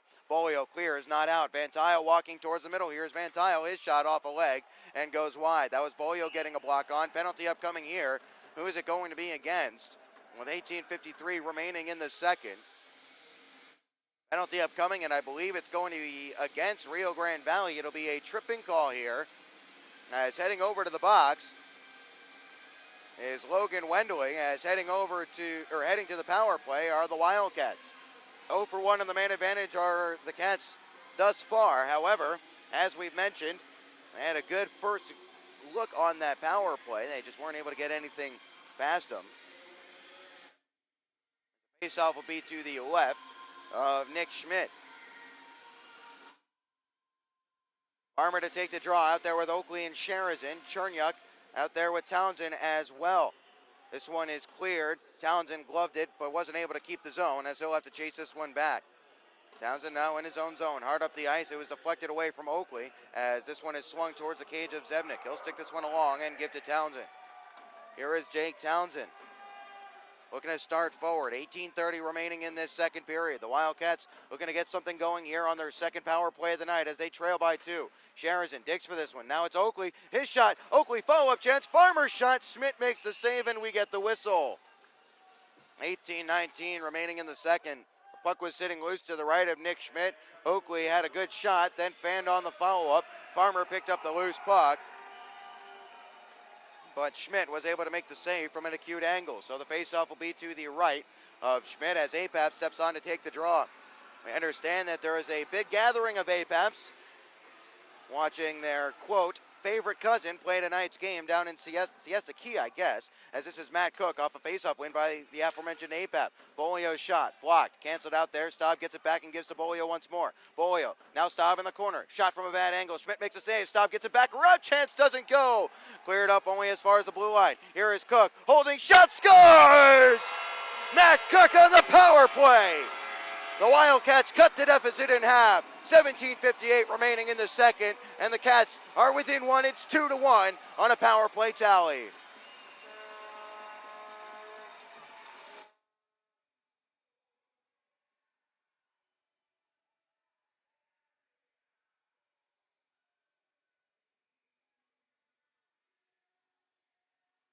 There was a mad scramble in front after Staub's wraparound attempt didn't go. Schmidt got turned around as he tried to get back to his feet. He never saw that shot coming from Matt Cook. As Cook picks up his second career postseason goal. He scored one last year in that series against Amarillo. So the Wildcats get exactly what they needed, a power play tally, as they are now within one. Here is Kevin Clare. The Wildcats will see this one go for icing here as Kosmeski is back to it. Give assist to Colin Staub and Austin Bolio as a face-off will be to the left of Schmidt. The Wildcats have struck once, trying to strike once more after an icing against Rio Grande Valley. The Wildcats in the regular season when trailing after one period of play, 8-7-3. As look out here, stepping forward here is Bennett. Bennett loading a shot, and he rang the iron. Second time tonight, Rio Grande Valley has struck the post. The crossbar, as this is Lazarus fighting through some checks. He'll get into the neutral zone and now skate into some space. Lazarus into the zone, around one man. He'll take it towards the corner. Lazarus up to the blue line for Chernyuk. Here is Chernyuk, left circle, shot wide of the cage there. Kosmeski tries to hold in at the right point, goes down the wall with it where Yeager will play it, and Lazarus goes behind the net for Albrecht. Albrecht couldn't hook it back in front. Lazarus towards the net again, off a leg, and goes wide as Yeager was getting to the crease. Chernyuk steps down the wall, can't dig it loose, held in nicely by Yeager, spins away from Lorraine, chipped towards the corner there where Lazarus takes it away from Van Tile. Lazarus to the blue line and Kosmeski. Kosmeski loading shot, save there, and the rebound goes away to the wall. This is Chernyuk, back down below the goal line. Spilled down out of the play was Yeager. Telling him to get up was Liam Sewell, the referee. Here is Kosmeski trying to keep play on side here as back to the bench. It was Yeager, so we will continue on. Fed in deep there as Subri spills over the bench. The Wildcats are finishing up a change here with 16:35 remaining in the second. This should go for icing against the Bees and will with 16:32 remaining in the second period. Matt Cook from Colin Staub and Austin Bolio on the power play. Logan Wendling, who had 2 goals in the first period, takes a penalty in the first minute 7 of the second period. The Wildcats cash in on their second power play chance of the night as they are back within 1, 2-1 the score. Reminder, this first period brought to you by American Classified. Second period, I should say, as bomb goes towards the net, into the breadbasket, spilled, and then covered by Schmidt. 16:26 remaining in the second, and right now, even in the first 2.5, 3 minutes of this second period, the defensemen are able to get pucks through much easier in the first opening few minutes of this middle frame than they were in the first at any point, really. Face-off will be to the right of Schmidt. For Rio Grande Valley, when they led after one period of play, they were 11-4-2 in the regular season. Reminder, they led, look out there in the Rio Grande Valley bench. That's out of play off of Killer Bees skaters, so the faceoff will stay in the Wildcats offensive zone. They were leading 2-1 at the end of one period of play last night before the 3-goal surge by the Wildcats carried them to a 4-2 win. Incidentally, and it means nothing, but just a nice little tidbit. Towards the net, loose puck. Schmidt covers up there as Sherazin was trying to fight through some checks after Farmer pushed the faceoff on net. Anyway, a little tidbit that comes of nothing. The Wildcats have done that twice now this year, scoring 3 third-period goals to turn a 2-1 deficit into a 4-2 win. The other time coming back on November the 22nd as the Wildcats finished up a weekend sweep. Wildcats are looking to finish up a 2-game sweep in the best-of-3 series in the South Division play-in round, but they're trailing 2-1. And they have struck once, but coming back up the ice, here's Croston, onside play, shot saved and held by David Zevnik. 16:06 remaining in the second. Zevnik has not had a whole lot to do tonight since he relieved Austin Shaw with 8:24 gone in the first period, as that's about the time that the Wildcats kind of started to wake up. And what really seemed to be a good opportunity for the Wildcats to catch their breaths, collective breath, was the immediate timeout in the first period and allowed everything to kind of slow down and the Wildcats to settle things down. Here is Cook. Ambitious pass cross ice, glove down here by Apap. He'll play it on his back end into the offensive zone. Schmidt left it there behind the cage. Bolio trying to disrupt play as Staub holds his own. Couldn't get it up to the point though. It's loose on the far side wall. Staub and Apap trying to get it down low. Here is Staub now on his back end. Gives to Bolio. Bolio looks to play it in front. Shot. And he flashes it wide and it goes to the glass. Here is Knight. Towards the corner for Bolio. Along for Apap once more. Apap now in the corner to Bolio at the half wall. Back in front. Here's Apap. Apap again. And it's cleared. Johansson with the save. Rather Schmidt with the save. Now it's Bolio. Loading shot and he flashed it wide of the right hand post. Here is Knight. Now it's Cook again. To Bolio in the circle. One-timer and a save by Schmidt. 15-17 remaining in the second. This line is buzzing. Bolio, Apap, and Staub. Apap with a great look in front of the net, and Schmidt with an equally good save to keep him out and keep the Bees in a 2-1 lead. Staub coming to the right of Nick Schmidt, the Fargo, North Dakota native, has made 18 saves on 19 shots on goal. He's had a lot to do thus far. He'll have more to do here. Kosmeski towards the front of the net there, and Yeager couldn't locate it in his skates. Now it's Connor Wood looking to start the outlet. He'll get to the red line and play in deep. Zebnik walks away from his blue line to play it there. Look out, loose puck on the far side wall towards the net, deflected. Loose puck in front. Now out to the blue line for Evan Bell. He'll chase it back to the neutral zone, and Lazarus strips him. Here comes Johnny Lazarus, right wing circle. Lazarus scores! Johnny Lazarus makes it 2-2. Oh, what a goal by the Syosset, New York native. He stripped Evan Bell in the neutral zone, raced down the right wing wall, pump faked on a forehand, then backhand into the roof of the net. 2-2 the score. The Wildcats have tied it up.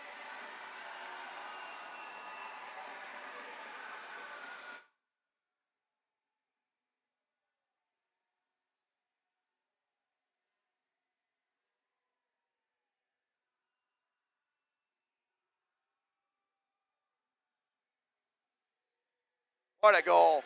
Not the first time this year we've seen Lazarus go bar down on the backhand on a breakaway. And the Bees burn the Bees.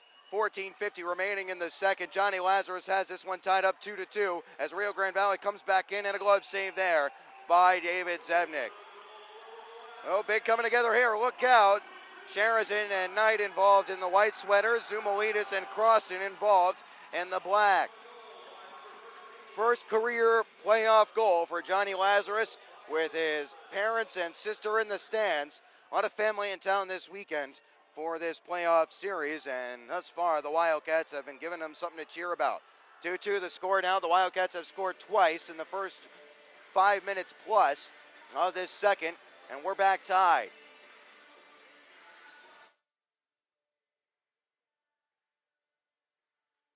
That one on the highlight reels this week, that is for sure. Oakley, outlet pass down the ice. Sharazin, there's no icing here as it was kicked away to the corner. Sharazin trying to take it away from Gavin Cummings. Haven't called Cummings' name too much here. Sharazin walks free. Pressed hard into the wall though on a second attempt. Drilled down hard along the knee. Oakley gets it back. Oakley, right wing corner, looks to go all the way around in front. In front for Farmer there, and it was just off the stick of Jack Weiss. Now galloping along, it's Cam Black. Punched wide there by Zebnik and goes up and out of play. And we'll get the whistle. 14:15 remaining in the second. The Wildcats have scored twice in the first 5:07 of this second period. Matt Cook on the power play from Staub and Bolio at 2:02. Lazarus from Konstantin Chernyuk at 5:07. Second assist in the playoffs for Konstantin Chernyuk, who seems to have found another gear here. I had a chance to talk to him this morning, and he was kind of bemoaning the amount of games as he was stepping up from the midget level, had not played this many games in a season. He's approaching 60, but said he's very excited to get through a long playoff season. They score! Van Tile from the blue line. Zebnik was screened, and Rio Grande Valley strikes back, and they regain the lead.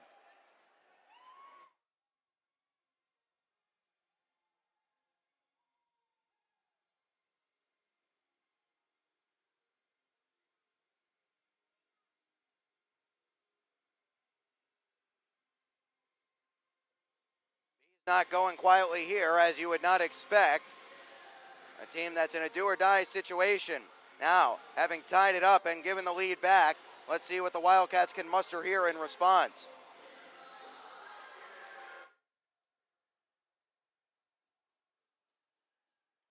14:05 as Robbie and Staub are going at this one here. Still they'll jostle as this is played down the ice. Should be icing here as Baum trying to meet it, but it's waved off on a good rush by Swingle to negate the icing. Down goes a man across the way. Apap steps onto this one as behind the net, here is Jake Townsend. Townsend flings this one up the ice. Bolio couldn't settle it here. He'll lose out as Van Tile picks this one up and moves it along for Claire. Claire up the ice. This should be icing. No, someone got to stick to it. That was Swingle in the neutral zone. As it's picked up here and settled by Jeff Baum. Bomb off the glass. Apap has it run off his stick as it's picked up and moved along by Rio Grande Valley.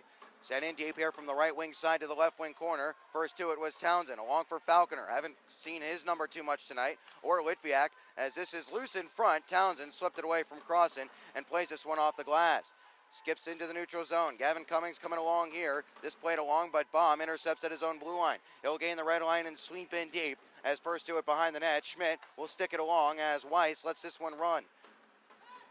It's Zumalides. Floats it up the ice. Cook punched this one away. Now it's Cam Knight. He'll touch up, and that'll be a hand pass with 12:50 remaining in the second. Rio Grande Valley, after giving up 2 goals from Cook and Lazarus, struck back just about a minute and a half after the Wildcats made it 2-2 off an offensive zone faceoff win and a shot from just inside the blue line. I don't know if Zevnik was screened or not. There was a whole lot of traffic in front. Cam Knight was tied up by Bennett off the draw. That allows Lazarus to move this one along, as we're going to get a hand pass here against Rio Grande Valley. So that'll send it all the way down to the other end. The goal is Van Tiles from Logan Wendling at 5:49, so no deflection on it, say the referees and the scorers. 12:42 remaining in the second. Didn't look like it was deflected. Didn't sound like it either. Seemed like it kind of went straight into the side netting. Claire, as Rio Grande Valley had to tag up and get back on side. It's picked up here by Lazarus. He'll float it free to the left wing wall. He wants Albrecht to run onto it. Albrecht was tied up there momentarily by Connor Wood. Fights through a check, but loses out on the puck. Now it's Kevin Clare. Swept along at the red line by Bennett. That negates the icing as Zevnik will pitch this one back along. Here is Cam Knight. Knight at the right wing wall. Trickled it up the ice. He wanted Yeager. It was intercepted here by Guy Robbie, who spikes this one hard back in. And Zevnik, a little bit of indiscretion there, but he was able to play it along for Yeager. Cleared but not out. Van Tile, now it's forced to the neutral zone as Weiss will pitch this back in as Rio tags up on a delayed offside. Cook will pick this one up. We played just over 8 minutes in this second period. The Wildcats entered this second down 2-0, tied it up 2-2, but a Van Tile goal for Rio Grande Valley has the Killer Bees in the lead once more. Oakley sent this one all the way down the ice. The Cats are going to change up here as no icing. It's sent along to the right wing wall, and into the zone comes Swingle. His shot wide of the cage. Big juicy carom off the back wall. Cherniak was the first to it there. He'll glass it along. Oakley tries to get a step past Nilsson into the offensive zone. Farmer fighting through a check there of Zumalides, but he'll lose out as flicking it down the ice, but having it go out of play was Guy Robbie. Or rather, make that Jack Weiss. Went into the Wildcats bench area with 11:26 remaining in the second period. Cats are trailing 3-2. Horner with you here on FastHockey.com and the Wildcats Broadcast Network. A reminder of what's at stake. The Wildcats with a win would advance to take on the Topeka Roadrunners in the next round. Meanwhile, Rio Grande Valley with a win tonight would extend this to a third game. Here's Oakley looking to play it towards the middle there. Couldn't get it to Sherrison in front. Now Oakley again. Farmer wasn't able to get to this one first as it was cut out there on a good defensive play. Zumalides ramps this one high up into the air. Cook has to chase this one back. Feels the pressure coming. Moves it quickly along for Sherrison, who ramps this one free. Is sealed out of the play. As coming back up the ice, here's Zumalides. Zumalides, drop pass, shot, blocked there as a loose puck is stepped onto here by Staub. Staub, now Sherrison at the red line. Sherrison will gain the zone. Sherrison tries to force it towards the middle. Jabbed away off his stick towards the corner by Van Tile. Now Van Tile, he'll start the rush for Rio Grande Valley. Nice step there by Matt Cook. It's intercepted, but Connor Wood took it right back with 10:45 remaining in the second as Baum skates us back into his own zone. Here is Matt Cook inside the blue line. His pass up the ice finds Staub, who will take it off the bench boards and play in for Bolio. Bolio had his pocket picked. He wasn't able to get that loose puck as Jack Weiss will take this behind the cage. Staub in on the forecheck. Weiss spins away from him, shifted it back for Van Tile as Van Tile plays it right onto the stick of Apap. Apap knocks it towards the corner. Staub will go after it here as the first to it was Weiss. Bolio reaching for this one behind the net. It goes away to the far side corner as taking this one away was Zumalides. Clears it into the neutral zone. Townsend trying to angle his man off. That was Bennett as this is picked up by an alertly back-checking Tommy Apap, who will move it along for Townsend. Now it's Townsend down the right wing wall. Here's Townsend trying to go all the way around behind the net. Townsend has it taken away from him here, but the Wildcats will maintain possession. Bolio had some trouble handling this one, but instead Litviak takes it on the near side corner. Here's Litviak. Litviak towards the net and trickles just wide of the far side post. Litviak bumped his man off it once more. Now Bolio will try to dig free. It's worked loose. Apap behind the net. Bolio behind the net. Here is Bolio looking to center. Now a turnaround chance. Bolio still. Bolio scores! What an individual effort! The young man from Florida ties it up 3-3. What a goal from Austin Bolio!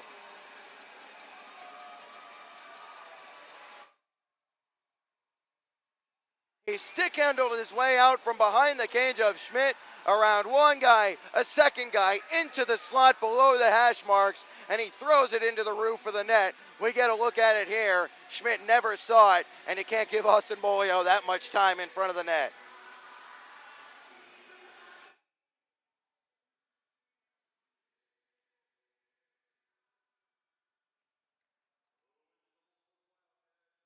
First career postseason goal for Austin Bolio as the Wildcats send this one towards the cage of Schmidt. Assisted by Nikita Litviak. As time of the goal is 10:26 as Rio Grande Valley tries to keep play moving. Subri will chase this back into his own zone and sweep it off the back wall where Cherniak touches it along for Litviak. It was too far in front of him as this is played down below the goal line. Swingle was alone there, so Zebnik alertly waffle boards it away. Now it's Subri, banked it up the wall there. Waiting for it out in the neutral zone was Falconer. It was taken away from him here as Parker Wood puts it on his backhand and plays in deep. Zednik thought about going there for it, thought better of it as Kosmeski moves along and Subri brings it up the ice. Wants Albrecht, touch into the stride of Litviak. Here's Litviak, still Litviak, loose puck at the top of the crease as he wasn't able to get it to Cherniak who was along with him. Great moves by Litviak, but nothing to show for it here as a dump in is picked up here by Yeager behind the net.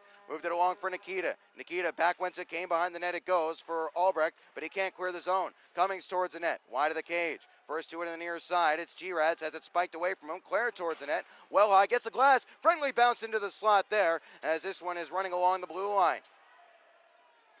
Behind the net, Kosmeski chops at it, clears. Albrecht can't get it up to the zone. Oh, he gets away with a hit from behind there. Towards the net, goes up high and gets the glass.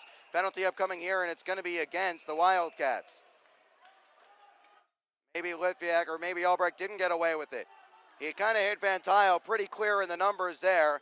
It was a contact to the head, will be the call by Liam Sewell. So 8:01 remaining in the second. 3-3 the score. The Wildcats have scored 3 in this frame. But a Van Tile goal for Rio Grande Valley has helped the Bees keep pace as now they'll head to the power play for the second time tonight. Wildcats are 1 for 1 on the Gilmore's Collision Center penalty kill. 2 minutes for contact to the head for Austin Albrecht. One back to the blue line. Here is Weiss wheeling towards the middle. Now it's Weiss giving it along for Cummings.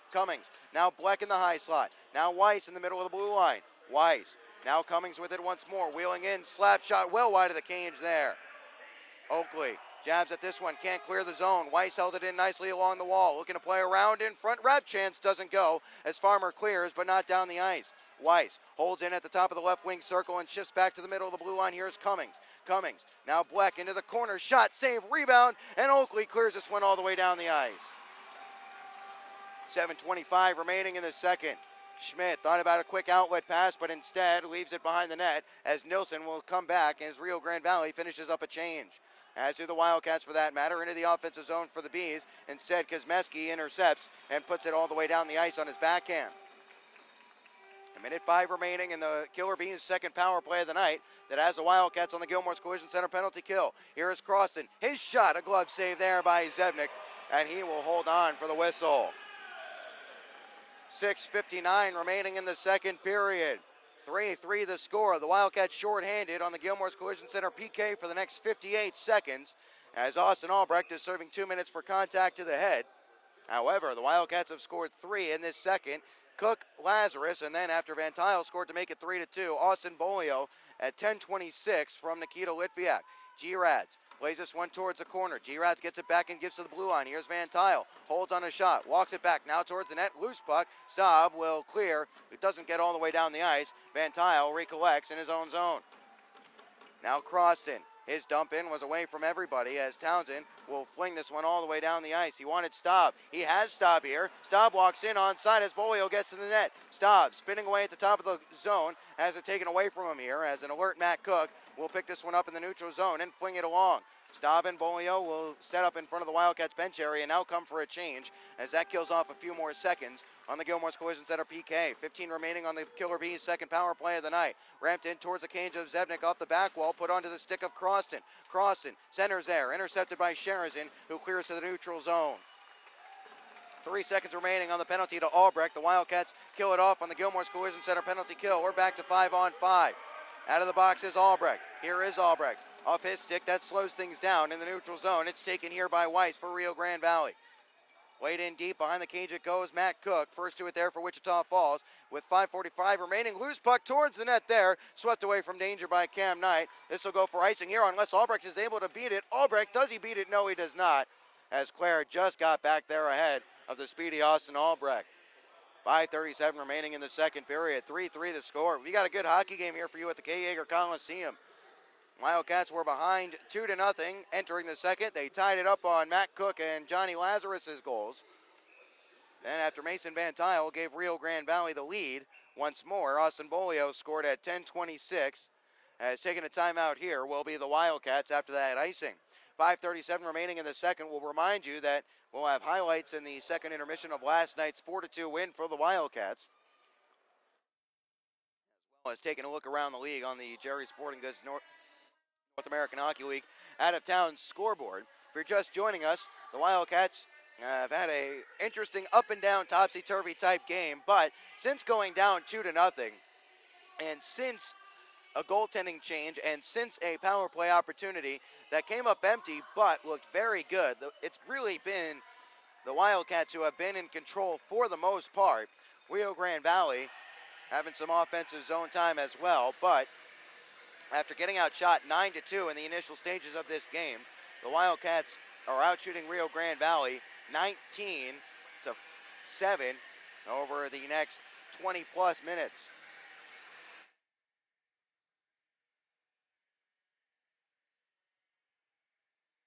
Faceoff will be to the right of Zebnik here.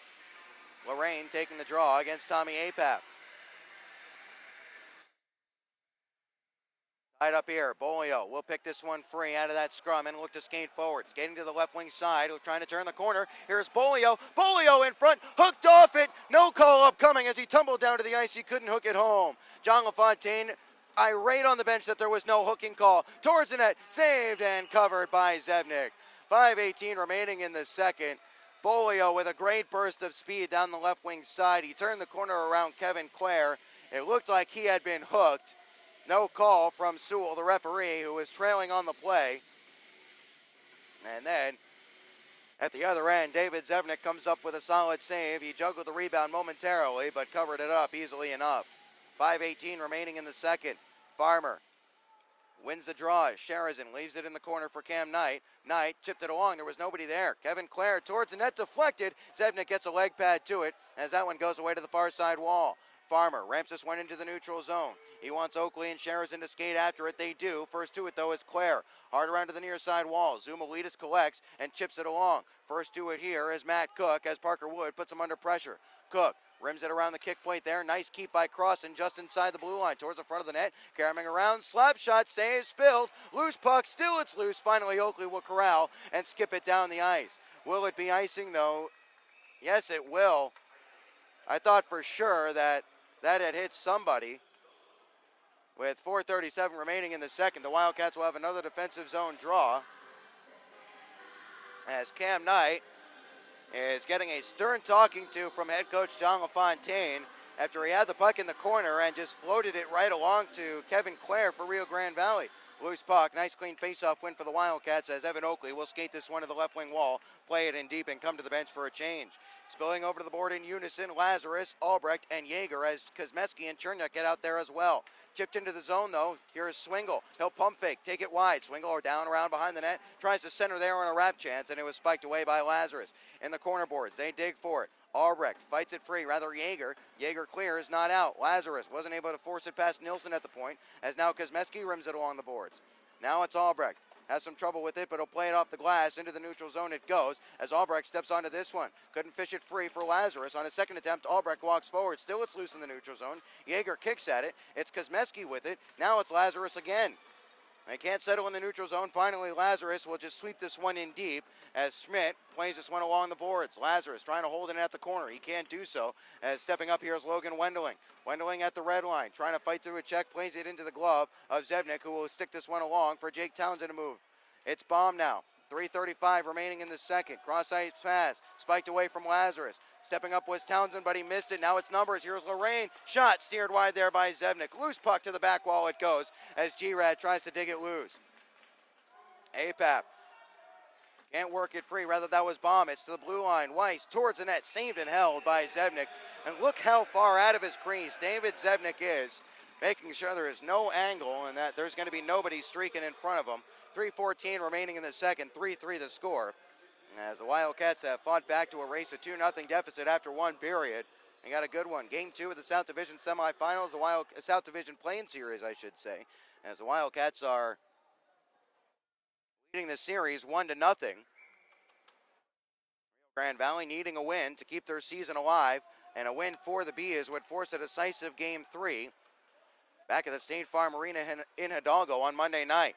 Oakley trying to help the Wildcats avoid just that. He wasn't able to reach his bouncing puck as Van Tile was the first to it. Under pressure from Oakley, but he worked it away from Farmer, and Crossan will move up the ice. Here is Crossan now, onside play. He'll put on the brakes, fed through the middle there. Sheridan has Wood tied up. Back towards the cage there. Cook intercepts and flips this one into the neutral zone.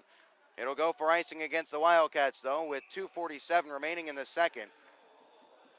3-3 the score, as the Wildcats' top defensive pairing of Cam Knight and Matt Cook has to stay out there, as those two have been guilty of a couple of defensive miscues over the last few minutes, at least trying to outlet the puck. However, still playing solid in their defensive zone for the time being. Towards the net, fought off there by Zevnik from the stick of Black, a turnarounder from the top of the circle. This goes all the way down, and again will be icing against the Wildcats with 2:37 remaining in the second. Reminder, Wildcats head coach John LaFontaine has already used his timeout. We'll see what impact that will play, if any, in the latter stages of this game, as the faceoff will once more come to the right of Zevnik, as Farmer, Oakley, and Sheridan remain out there with Knight and Cook. Some tired legs for the Wildcats after a couple of icings. Wood towards the net, sticked wide there by Zevnik. Crossan first to it in the corner as Cook ties him up. Tries to get his stick in there, does Matt Cook. Squirts free behind the cage as Cam Knight picks this one up. Here is Knight, off the glass. Oakley corrals and gets to the red line. He'll float this one along towards the corner boards it goes as the Wildcats will get a much needed change. Stretch pass. Zumulidis gets a stick to it. That negates the icing as Kosmeski will take it back in his own zone and spin it along to the far side wall for Austin Bolio. Bolio chips softly along there. First to it will be Kevin Clare for Rio Grande Valley as we hit 2 minutes remaining in this second period. Turned over. Here's Apap. Now Bolio. Bolio tries to shake towards the blue line and does. Bolio down towards the corner for Apap. Apap plays it off the wall there, wanting stop. It was Weiss instead. Nice play by Apap to keep playing the offensive zone momentarily as Bolio steps onto it. Here's Bolio. Plays it towards the middle of the ice there as Cherniak was collapsing down from the right point. Instead, it was cut out by the Bees. So Lorraine starts it up the ice. Lorraine onside. G-Rads tries to drop a shoulder, steered wide there by Zevnik as tumbling down to the ice on the near side was Black. So Yeager and Apap will skate. Now it's Yeager into the offensive zone. Yeager trying to turn the corner. Forced behind the net. He left the puck behind at the faceoff dot as this is sent all the way down the ice. Wanting an outlet pass was Black. Nicely intercepted there by Baum as the Wildcats get the puck back in deep once more. Last 75 ticks of this second period. 3-3 the score. Ben Horner with you here from the Kay Yeager Coliseum as this is Black gaining the red line. He'll play this one in deep and step onto the bench for a change. Baum the first to it there for the Wildcats. He'll rim it away from everybody, step onto it himself, and play it off the glass and into the neutral zone. Stepping onto the loose puck, it's Lazarus. Lazarus fed off it there by Clare, as the Wildcats will lose possession in the last minute of play in this period, brought to you by La Quintans and Sweets. Townsend chips it along, though. No icing here as Albrecht has numbers in the zone. Albrecht in front for Lazarus, and he couldn't get a shot away there as Rio tries to counter right back. Here is a toe drag into the zone. Here's Nilsson in front. It's taken away. It's now Zumulidis. He fans on the shot. Oh, what a let-off for the Wildcats. Farmer around Nilsson. Can't get the loose puck back, though, as in the neutral zone. Townsend sweeps it along. The Cats tag up in the last 20 seconds of the second period. They had a 3-on-1 into the zone, and then 10 seconds later, so did the Bees. Here is Cam Knight in his own end. plays it back to the neutral zone. Crossan waits for his teammates to get onside, as that'll kill off a couple more seconds, but now he'll gain the zone. Left it behind, though, as Sharazin tries to walk out. Didn't clear on a second attempt till forced to the neutral zone. With 2 seconds and 1, it's flipped towards the cage of Zevnik. He'll steer it wide, and there's the horn. Second period that could not have been more different than the first. Great hockey from both teams. End to end we skate. 3 goals for the Cats, 1 for the Killer Bees at the end of 2 periods of play. 3-3 the score from the Kay Yeager Coliseum. We'll step aside and come back for the intermission report when Wildcats hockey presented by Armored Roofing continues on FastHockey.com and the Wildcats Broadcast Network.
Yeager Coliseum, the Wildcats sitting a little bit better after 2 periods of play. 3-3 the score here from the KYC after they trailed 2-1 and 2-0, I should say, entering the second period of play. It was a pretty good period for the Wildcats, all things considered, despite the goal from Mason Van Tile. According to the point streak, shots on goal were 13-10 in favor of Rio Grande Valley. Seems like it was a little bit more even than that. Nonetheless, though, the score is even, and that's what matters for the Wildcats, who played much better in that second frame than they did in the first 10 minutes of the first. But what we will say is, much like last night, when in the third period, the Wildcats' offensive pressure was a continuation of what they were doing in the last few minutes of the second period. Tonight, it was the first into the second. The Wildcats had played much better at the closing stages of the first period and carried that momentum into the second. Certainly got some help from a tripping call by assessed to Logan Wendling that put the Cats on the power play and allowed Matt Cook to pull them within one. Johnny Lazarus tied it up momentarily, but 42 seconds later, Mason Van Tile would regain the lead for Rio Grande Valley, but Austin Bolio tied it up once more at 10:26 of the second. Second time the Wildcats have erased a deficit against the Killer Bees in this series, as the other time, obviously last night's Game 1, as here now, highlights from last night's 4-2 comeback win over the Bees in Game 1. The 2014-15 regular season is in the books, and now it's time for playoff hockey to take the North American Hockey League by storm. The chase for the Robertson Cup gets going right here tonight at the Kay Yeager Coliseum. Off one in the defensive zone by Rio Grande Valley. They're a very good face-off team. We'll see how much of an impact. Oh, Townsend blown up there. We'll see how much of an impact that has on this series, as this is Matt Cook. Oakley has Farmer on the right wing. Oakley has a step. Here's Oakley. Farmer in front. Farmer, oh my goodness. Johansson can't make the save, and they score! Johansson thought he had it covered up. Oakley digs it loose. A big coming together in front of the net. The referees separate everyone, but the Wildcats take the lead with 16:53 remaining in the first. Oakley celebrated like it was going to be his. Johansson looked like he had it covered. We'll get the replay here. It was sent in front. Farmer dug at it on the centering feed from Oakley. It didn't go. It was still sitting loose. And the Wildcats take the lead 1-0. 12:40 remaining in the first. The Wildcats leading 1-0 on Evan Oakley's goal, his second career playoff goal, and obviously first of the 2015 playoffs, as down the ice this runs for Matt Cook to take in his own zone. Here is Matt Cook, along for Subri. Subri will look to glass this one farther down. Awkward carom off of bounds. Here's a man in front. They score! Stathis Sumalides makes it 1-1 at 12:20 of the first period. It was a clearing attempt by Subri. It hit a glass support and stayed in the Bees' offensive zone. And Rio Grande Valley takes advantage of a friendly bounce off the glass. 11:02 remaining in the first, as they're going to send Austin Albrecht over to serve the penalty to Kevin Sherazin. What a big loss that would be for the Wildcats. Kevin Sherazin, the leading goal scorer on this team, potted 27 this year. As off the faceoff, this is cleared down the ice, and a 2-on-1 shorthanded. Here's stop, has Bolio, here's stop, send it just wide of the right-hand post of Johansson. The offensive zone, here comes Bleck. He'll play it off to the left wing side, wanting it there but getting sealed out by APAP was a Killer Bee skater, so it's back to the blue line. Here is Weiss walking in, shot, toe save there, back towards the net, loose puck, they scored! Power play tally for Rio Grande Valley. 9:21 remaining in the first, and the Wildcats get burned by that penalty by Kevin Sherazin. They trail 2-1. Sweeps at this one, gets it into the neutral zone as Reisinger looks to dig it loose.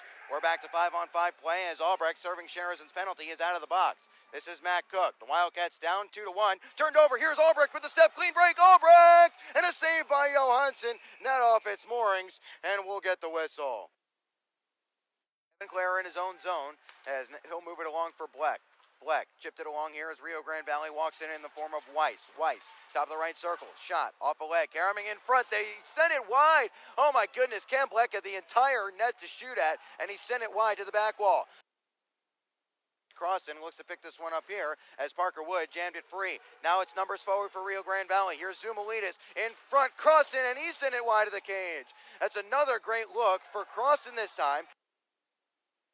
At 5 remaining on the Wildcats power play as Cam Knight walks through traffic, gains the red line, and plays this one in deep.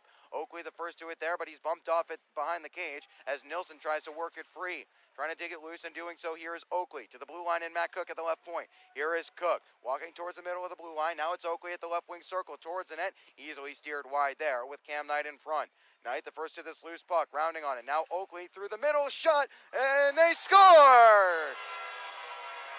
Farmer from the bottom of the circle. The Wildcats tie this one up on the power play. 18:42 remaining in the third as the Cats are back level. It was a centering feed from Oakley. It got to Farmer. It looked like Johansson had gotten enough to keep it out, but it just slips home, and we're back, tied up. Black was able to hold it in momentarily. Now loses out as Apap will step forward. Apap, now Reisinger, onside play. Reisinger through the middle for Apap. Loose puck, hits the post and doesn't go. Here is Townsend now at his own blue line. Chipped it along, wanting Cherniak. Cherniak skates over the red line, swivels and sends this one in deep as the Wildcats will finish up their change. Step here by the Wildcats in the form of Townsend, and Cherniak as now Cherniak will skate down the right wing wall. No icing here as he's the first to it. Cherniak ties up in the corner and tries to work it loose for Albrecht. Up to the blue line it goes. Townsend one-timer wide of the cage and off the back wall. Apap trying to dig it loose. Here's Cherniak as well. Cherniak out in front. They score! It's Albrecht! Great centering feed from his billet brother, Cherniak to Albrecht, and the Wildcats lead 3-2. Albrecht slammed it into the roof of the net after Cherniak won it back behind the cage along with Apap. Swung it out in front. The Wildcats have scored twice in the first 7 minutes of this third, and they lead 3-2 in Game 1 of this South Division play-in series. Back to 5-on-5 play. The Wildcats leading 3-2 with 6:40 remaining in the third. Apap behind the net for Staub. In front, here's Bolio. Loading shot, and he sent it wide of the cage. Staub, backhander, and Johansson got a piece to keep it out. Puck loose. Bolio with it again, bottom of the left wing circle. Here's Bolio walking to the middle. Shot, backdoor, and a save by Johansson with Apap at the bottom of the circle. Up to the blue line where Knight will keep. Knight back to the half wall for Apap again. Apap towards the middle for Bolio, who is sticked away. Bolio behind the cage for Staub. Touched in front. Here's Apap. Now Knight at the right circle. Shot, save, loose puck. They score! It's Colin Staub out of mayhem in the offensive zone. The Wildcats kept the puck moving and finally find the back of the net. They take a 4-2 lead. Corner it goes for Crossan. He can't center there in the last 20. 4-2, the Wildcats still lead. Crossan behind the net. Someone has to get in front for Rio Grande Valley. Now it's sent towards the middle and spiked away to the back wall there by an alert stick for a Wildcat skater.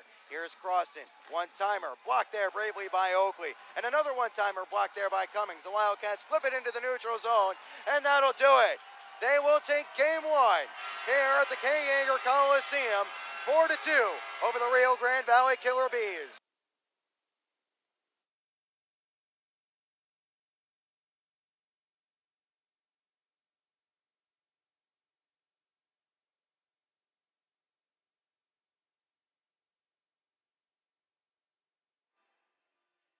You have it. The Wildcats used 3 goals in the third period of last night's contest to take a Game 1 win by the score of 4-2. The Wildcats have overturned a 2-0 deficit here in this one tonight, but the score still remains 3-3 as 3 goals in the second for Wichita Falls and 1 in the frame for Rio Grande Valley in the form of Mason Van Tile. So it's going to be an interesting one heading into the final frame here. The Wildcats, if they win the third period, they win the series. If Rio Grande Valley wins the third period, well, we're going down to the Mexican border. A decisive Game 3 on Monday evening is what awaits if Rio Grande Valley is able to pick up the win. Let's take a look at the Jerry Sporting Goods out-of-town scoreboard at the 3 other playoff series going on tonight. 1 versus 4 in the Central Division after Aberdeen had taken a 3-1 lead through the first period of play. Austin has kind of stamped their authority on the game. They now lead 5-3 after 4 unanswered goals in the second period. Uglum, Boyd, Luke Deach, and Jade Miller getting the goals for Austin in that second period as they are underway in the third period, just barely underway in the third period in that one in Austin, Minnesota. 2-2 the score between the Ice Rays and the Wenatchee Wild. Game 1 of the South Division play-in Series B. 4 versus 5 matchup there. Wenatchee was down 1-0 before they tied it up 1-1. Corpus Christi after giving up the goal to make it 1-1. Actually gave up another. Brendan Harris at 15:27 of the second before Wes Michaud, who has been on fire all season long and looks like he's continuing that in the playoffs, at 17:40 of the second. Michaud finished the year with 13 points in his final 10 games and was the third leading point producer in the league with 73 on 30 goals and 43 assists. The only other series going on right now in the second period in Minot, it is 1-0 with the Bobcats, the away team, then the 3 seed in the Central Division, taking on the Minot Minotauros. They hold a 1-0 lead. That'll do it for us on the Jerry Sporting Goods out-of-town scoreboard, as that'll do it for us on the intermission report as well. We'll step aside when we come back. We'll have the third period of action here from the Kay Yeager Coliseum. Whoever wins this third period will win the game. Simple as that. Who will it be? We'll find out on the other side of the break when Wildcats Hockey, presented by Armored Roofing, returns just after this here on FastHockey.com and the Wildcats Broadcast Network.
Minutes have brought us no closer to finding out who the winner is going to be tonight. 3-3 the score at the end of 2 periods of play. No carryover penalties or power plays to speak of, as David Zebnik in the cage to our right and Nick Schmidt in the cage to our left. Zebnik relieved Austin Shaw in the first period of this contest after just 8 minutes and 24 seconds. Wildcats erased a 2-0 deficit with 3 goals in that second period. They overturned a 2-1 deficit in the third period last night. The winner of this third period will be the winner of the game. If the Wildcats manage to do so, the series is over. If Rio Grande Valley comes out with the win tonight, we're headed down to Hidalgo for a decisive Game 3 on Monday night. It'll be Apap Bolio and Staub, the forwards for the Wildcats, going against Croston, Wood, and Stathis Sumalides. Right to left skate the Cats. Left to right skate the Bees, and the puck is down. We're underway in the third period. Brought to you by American Classified. As off the draw, Rio Grande Valley controls. Staub wasn't able to hold this one in, as Cam Knight will walk this back into the neutral zone, and now his defensive zone to give to APAP. Here is Bolio, trickled it along, wanting Staub to step onto it, and Staub does exactly that. Ridden off it, but he'll fight through it and play it down behind the goal line. APAP wasn't able to reach it there, as on the fresh sheet, here comes the Killer Bees. Gaining the red line, so no icing, but skying it out of play into the protective netting was Stathis Sumolidis. Kind of went key man on that dump-in. Doesn't know his own strength. Rather, that was Mason Van Tile. 19:31 remaining in this third period.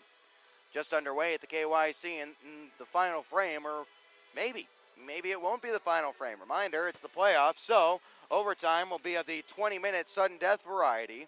Full 15-minute intermission and an ice cut, should we get that far, but we got a lot of third period time to get to before we can start thinking about that.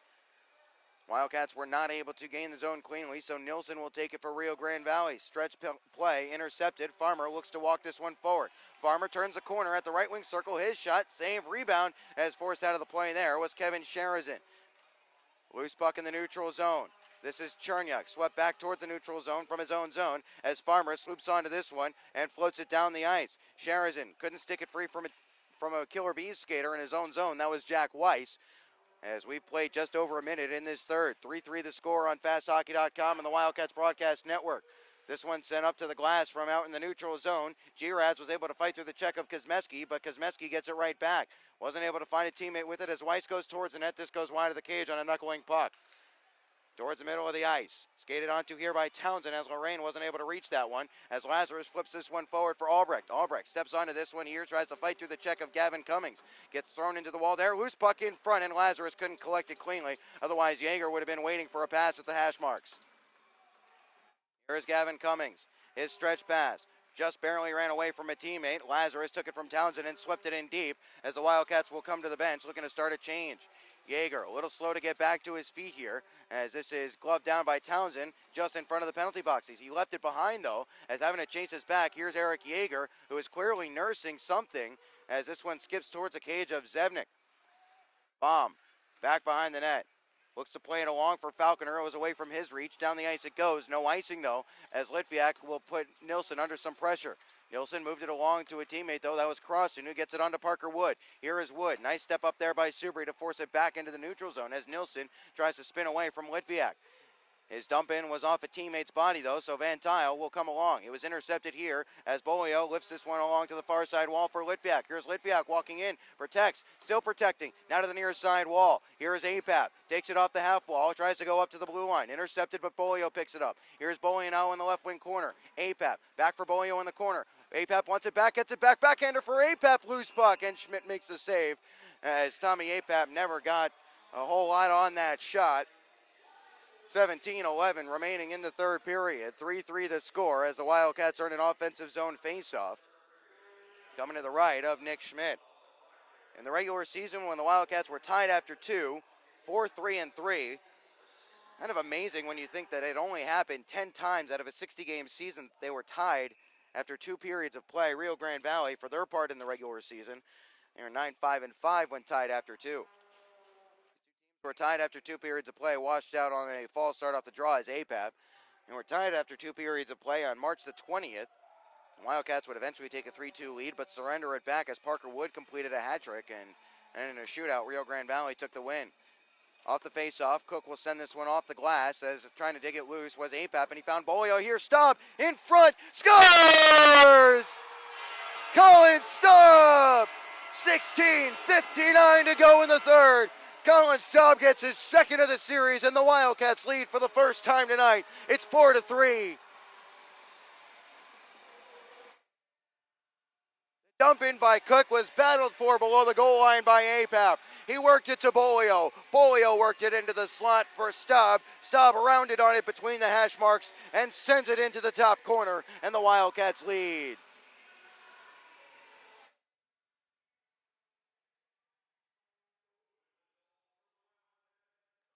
Here comes Staub once more. Hook towards the middle. Bolio separated from it as Schmidt will cover up here. Bolio gets a little bump from a man in front of the net there. No matter, he'll skate away. The Wildcats lead 4-3. Colin Staub gets his second of the postseason after he scored last night for his career for Colin Staub. That is his second career postseason point with Wichita Falls. Blue line, here's Townsend off the faceoff. He'll dust this one off. Van Tile is hurt. Townsend holding into the corner. Oakley shot, fought off there. The rebound picked up here by Baum at the left point. Baum towards the net, into some skates there. G-Rads looks to walk this along as he'll play to the neutral zone. Oakley quickly back into the offensive end. Here comes Evan Oakley. Tries to charge around Nilsson. Forced towards the corner there. Nilsson takes it away, but Oakley wins it right back and finds Sherazin. Here's Sherazin in the corner now. Sherazin wheeling away to the circle. Here's Sherazin in front as he pulled the trigger. Was blocked by Van Tile. Sherazin gets it back. Hit down from behind. Penalty upcoming here as Oakley skates over and has words with Van Tile, who will get a penalty for checking from behind with 16:14 remaining in the third. 2 minutes checking from behind. The Wildcats up 4-3 are going to head to the power play. They are 1 for 2 on the man advantage tonight and 2 for 5 on the man advantage in the series thus far. Colin Staub from APAP and Bolio, after a great effort below the goal line by APAP to dig it loose and find Bolio in the corner off the faceoff.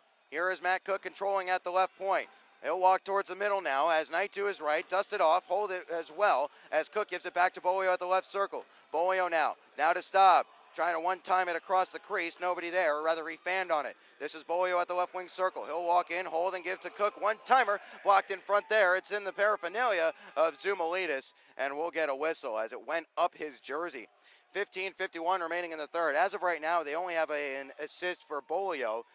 I believe APAP should get a secondary on that. Either way, the Wildcats have the 4-3 lead, their first lead of the night. Rio Grande Valley's penalty kill on the season, 21st in the league, 79.6%. That was 199 for 250 in the regular season, 60 games there.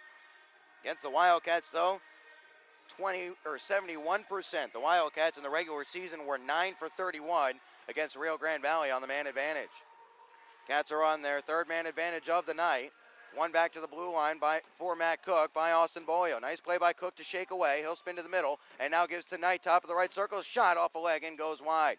Bolio plays this one up to the blue line for Matt Cook, who has some trouble with it. Chases it to the neutral zone, spins away from Wendling and gives to Cam Knight. Nice play there by Matt Cook to keep that one from being a dangerous rush shorthanded the other way.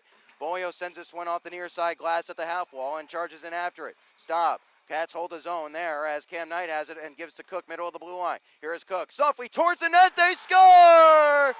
Tommy Apap deflected it home in front. 15:20 remaining in the third, and the Cats lead by a pair. It's 5-3.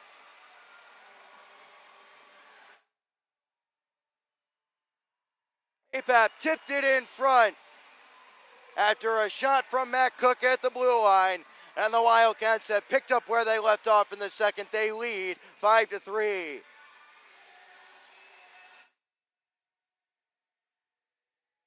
And that big gathering of APAPs is probably going a little bit nutty right now. So we're back to 5-on-5 play here. As this one is towards the cage of Schmidt. Weiss picks it up and looks to move it along. APAP does indeed get the goal as we expect, as Cummings plays it up the ice. Knifed away from Crossan. Crossan, quick shot, deflects and goes wide. Up to the blue line for Weiss once more. Tries to go back down the wall and does. Got it past Sherazin. Fed towards the corner. Crossan jabbed away from him. Worked its way along for Sherazin, who turns it over. Shot punched wide there on the stick by Zevnik.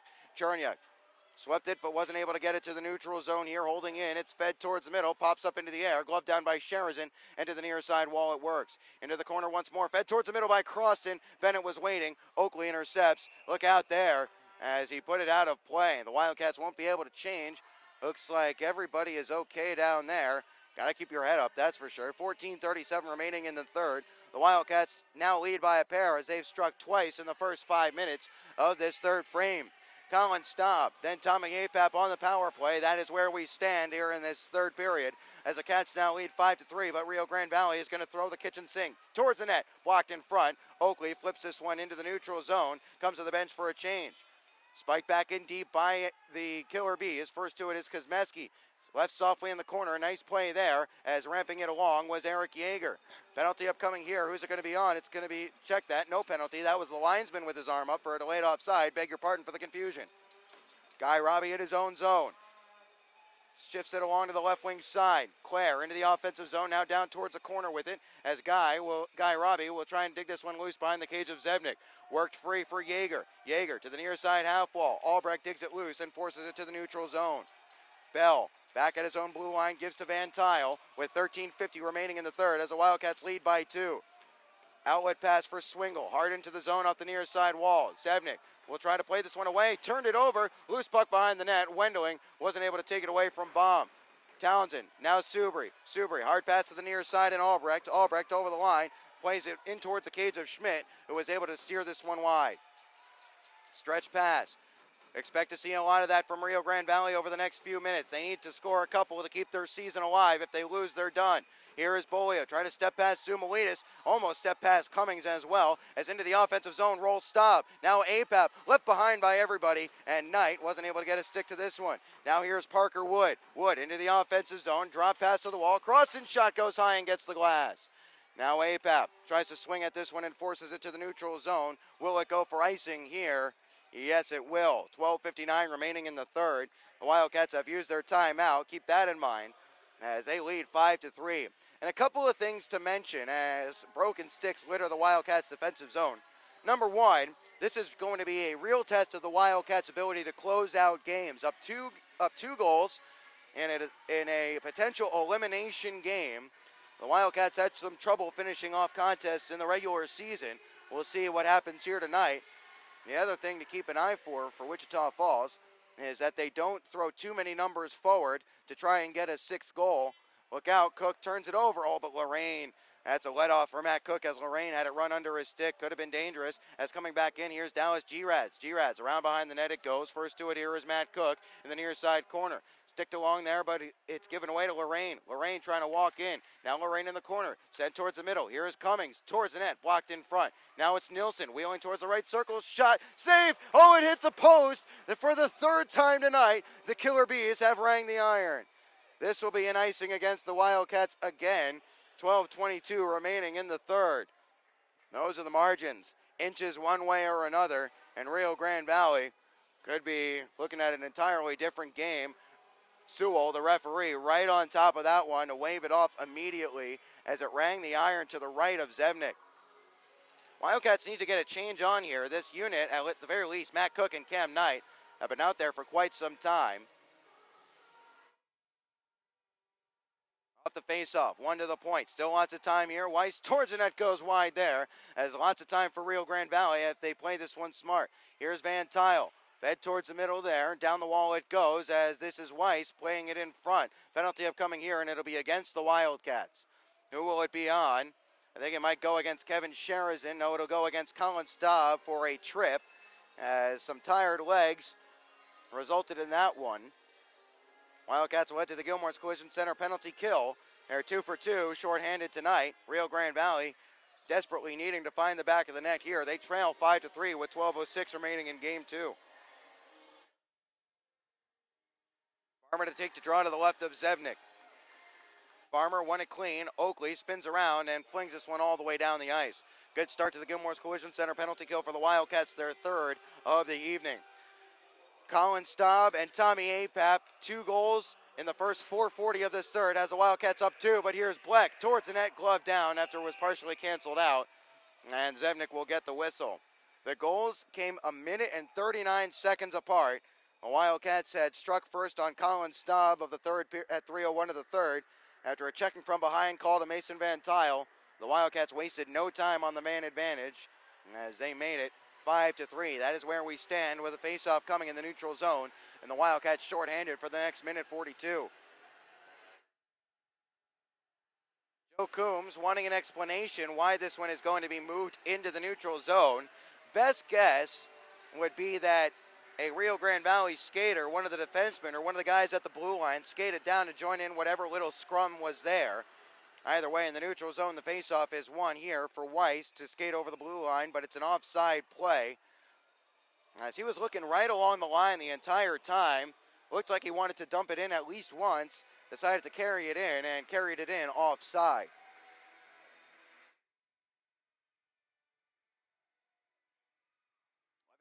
11:42 remaining in the third. Farmer, clean win all the way down the ice off the faceoff, as that'll kill off some more time. There's 30 seconds gone, then the Killer Bees power play.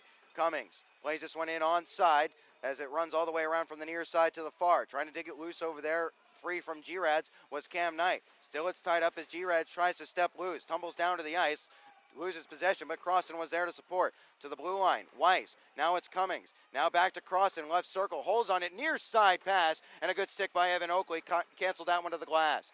Cook presses his man into the wall, that was G-Rads. Down to a knee goes Crossan. He's back up on his feet, looks to spin towards the middle, spiked away from him. Cook lunging at it, can't get it out of the zone. G-Rads now, Crossan, glove save, loose puck, they score!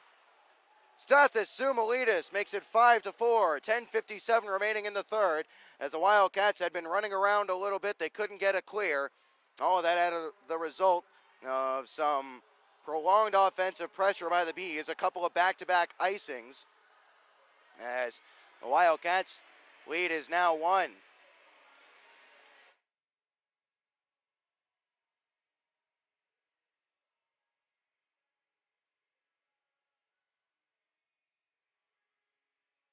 .57 remaining in the third, and now we'll see what the Wildcats are made of here. Their 2-goal lead has been cut to 1. Rio Grande Valley is going to be as desperate as you can be in a hockey game. They need another goal here to prolong their season. The Wildcats trying to pick up an insurance tally a second time as Albrecht brings this one in onside. Spun down the wall, wanting Lazarus there, swept away from Johnny. As to the near side, Baum wasn't able to reach this one first, so it's Swingle. Now it's along for Baum. He'll dig it loose. Yeager left it behind. Now it's chipped towards the corner where Wendling, his shot saved there by Zevnik. Wendling towards the front of the net. Loose puck, and Zevnik will cover and make the save. 10:22 remaining in the third. That one was pinballing all the way around down below the goal line out towards the front of the net. Zevnik was able to make the save. Faceoff will be to Zevnik's left here. As the Wildcats, first thing they're going to have to do, obviously, is stay out of the box for the next 10:22. As they've given Rio Grande Valley some life in this game with a power play goal from Stathis Sumalitis, his second of the series.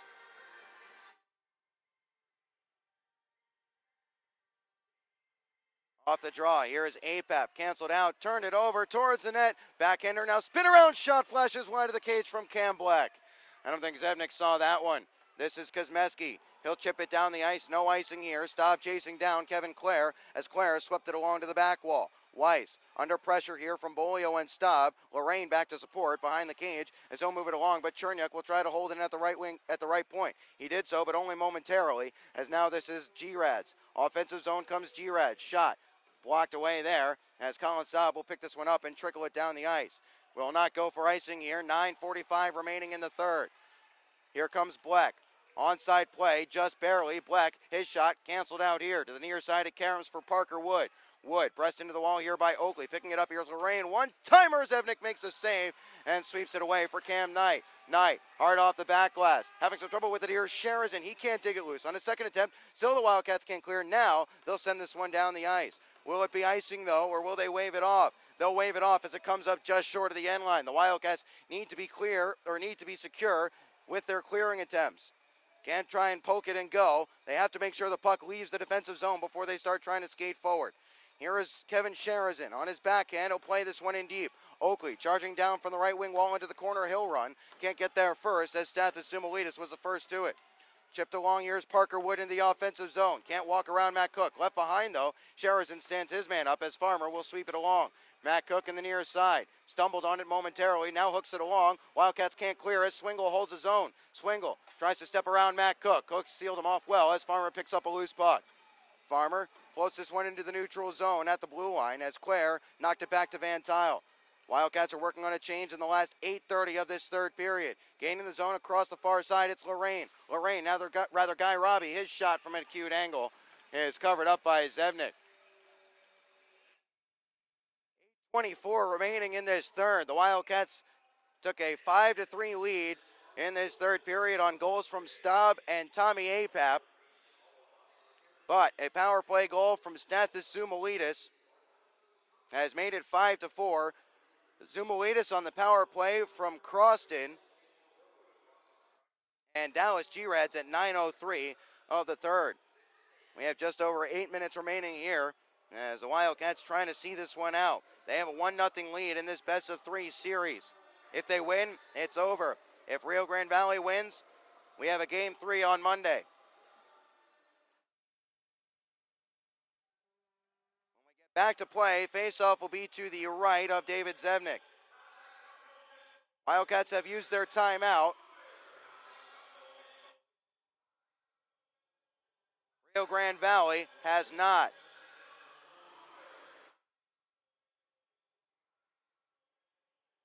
Face-off will be to the right of Zevnik. Wildcats looking for a big offensive or defensive zone draw win. Lazarus will take the face-off. Couldn't win it, but pulling it free are the Cats, as still they'll scrum for it as Yeager walks free from traffic and finds Lazarus, who plays this off the glass and down. It'll come up short of icing, says the linesman Dan Barecha, as we have 8:10 remaining in this third period. The Cats clinging to a 1-goal lead. In on the forecheck, here's Lazarus and Albrecht as springing the puck loose, where the Killer Bee is trying to step in front. Here's G-Rads. G-Rads walks everybody, spiked away from him by Townsend as the Wildcats get a little bit lucky. Here is Austin Albrecht now on a pass from the right wing side by Lazarus. Albrecht gains the red line and throws that one in deep. No icing here as he had gotten to center ice. 7:45 remaining in the third. Jabbed along here just over the icing line by Wood. First to it behind the net. Cherniak swept it along. Zumalitis back down to the corner it goes. Cherniak gets it right back.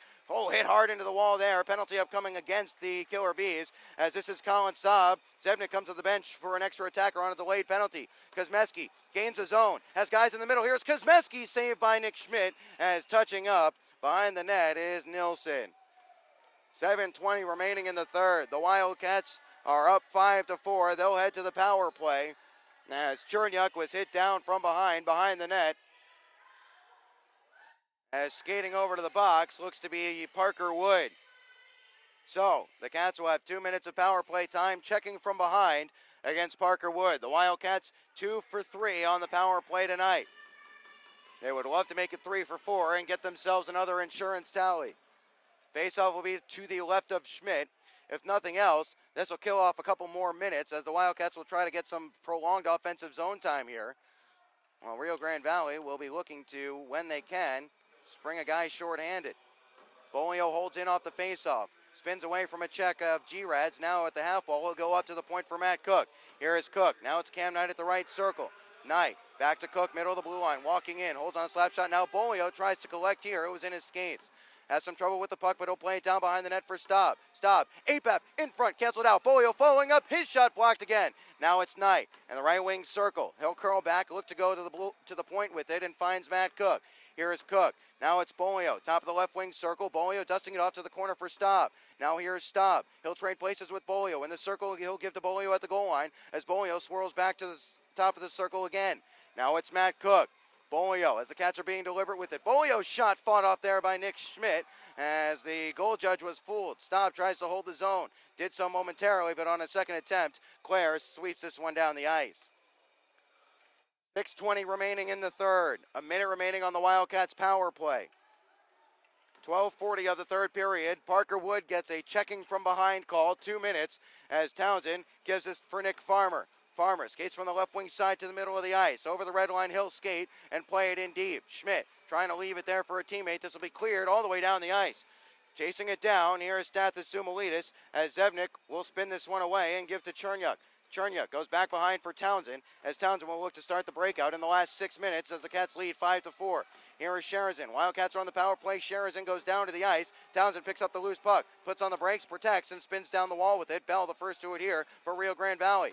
Farmer tries to tie him up. 18 seconds remaining in the Wildcats power play. Farmer can't dig it loose in the left wing corner. Oakley involved as well. As out of the box in the next 10 seconds will be Parker Wood. The Wildcats need to get a defenseman back there to make sure that no one springs a breakout pass as Cherniak now tries to dig it loose. 2 seconds remaining. One. Parker Wood out of the box, but here's Townsend. Now a one-timer goes high and gets the glass from Kevin Sherazin, and it's out of play. 5:15 remaining in the third. The Wildcats have been working on one-timers from that position. Kevin Sheridan in particular on the power play. That was a point of emphasis this week, and he sent it to the glass with some room to shoot. So, 5:15 remaining. Back to 5-on-5 play. 5 for the score as Cam Knight will step forward off the face-off and play this one hard around the boards. Albrecht trying to tie his man up. Here is Dallas G-Rads. He lost out as Matt Cook will dust this off.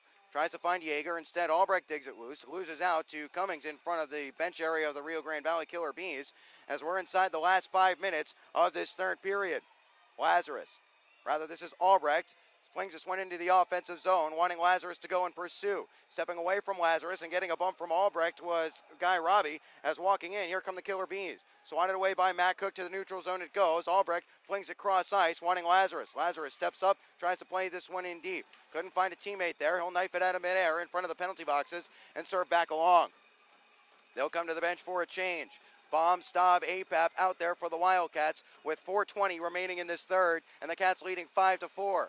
Rio Grande Valley needs a goal to keep this game and their season alive. Here is Staub on the far side wall. He'll protect and try to walk towards the corner away from Wendling. Staub left it there, wanting APAP. APAP spinning away now. APAP behind the net with it. Now it's Staub. Loses out here as Cherniak tries to hold the zone at the far side wall. Good battle there by Konstantin Cherniak as the Wildcats were able to get men back. Swingle tries to get to the red line. Just barely does. Now on a third attempt, finally sweeps it all the way in deep as Zevnik will leave this one to play for Cherniak in the last 3:50 of this third.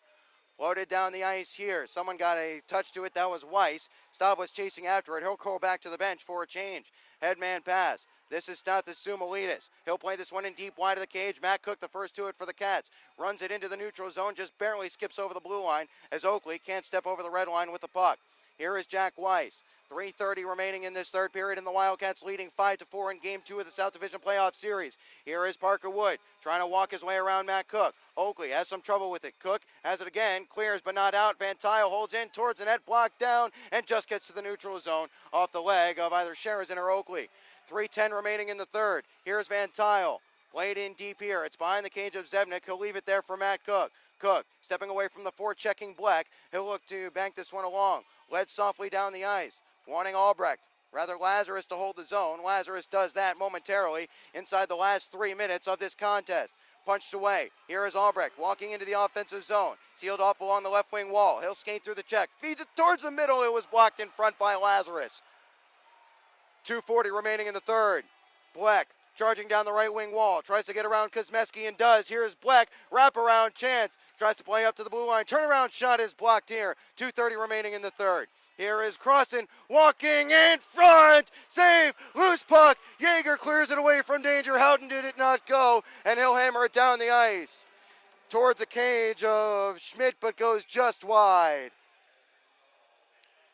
2:17 remaining in the third.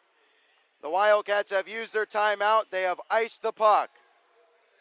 5-4 the score in favor of the Cats. Desperately trying to cling to this lead.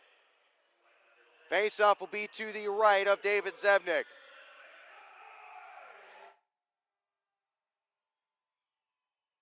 Lazarus will take it.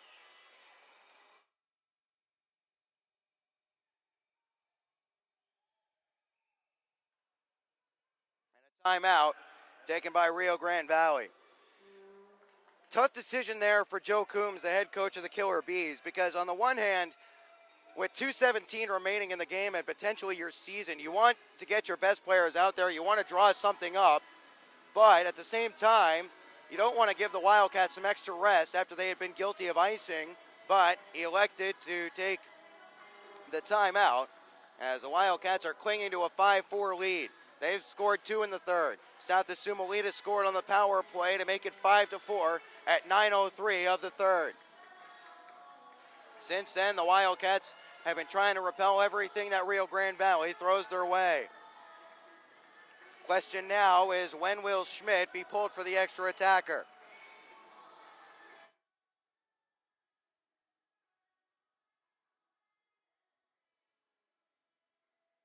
When we return to play, face-off will be to the right of Zevnik.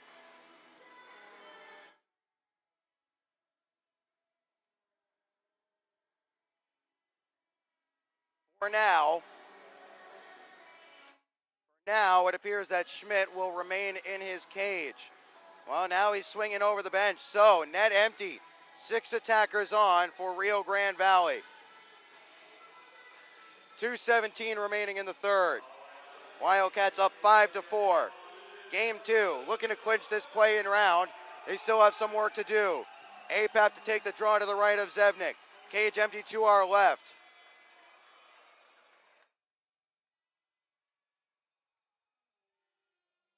Ball start off the draw here. Everybody resets.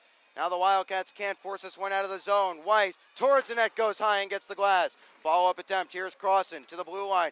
Towards the net, blocked there by Bolio. Here's Weiss, top of the left wing circle. He'll spin it back and look to go to the point where G-Rad wants it. Now it's Weiss, shot saved by Zevnik, and we get the whistle. 1:59 remaining in the third. Couple of players coming together, couple of players being separated. 5-4 the score remains. Face off once more will be to the right of Zevnik. No personnel changes for either team. 1:59 remaining in the third. Net empty to our left. Extra attacker on for Rio Grande Valley as they trail by a goal.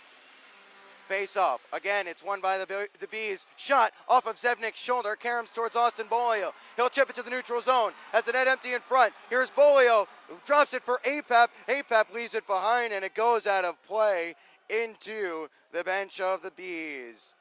Austin Bolio has 4 points to his credit tonight right now.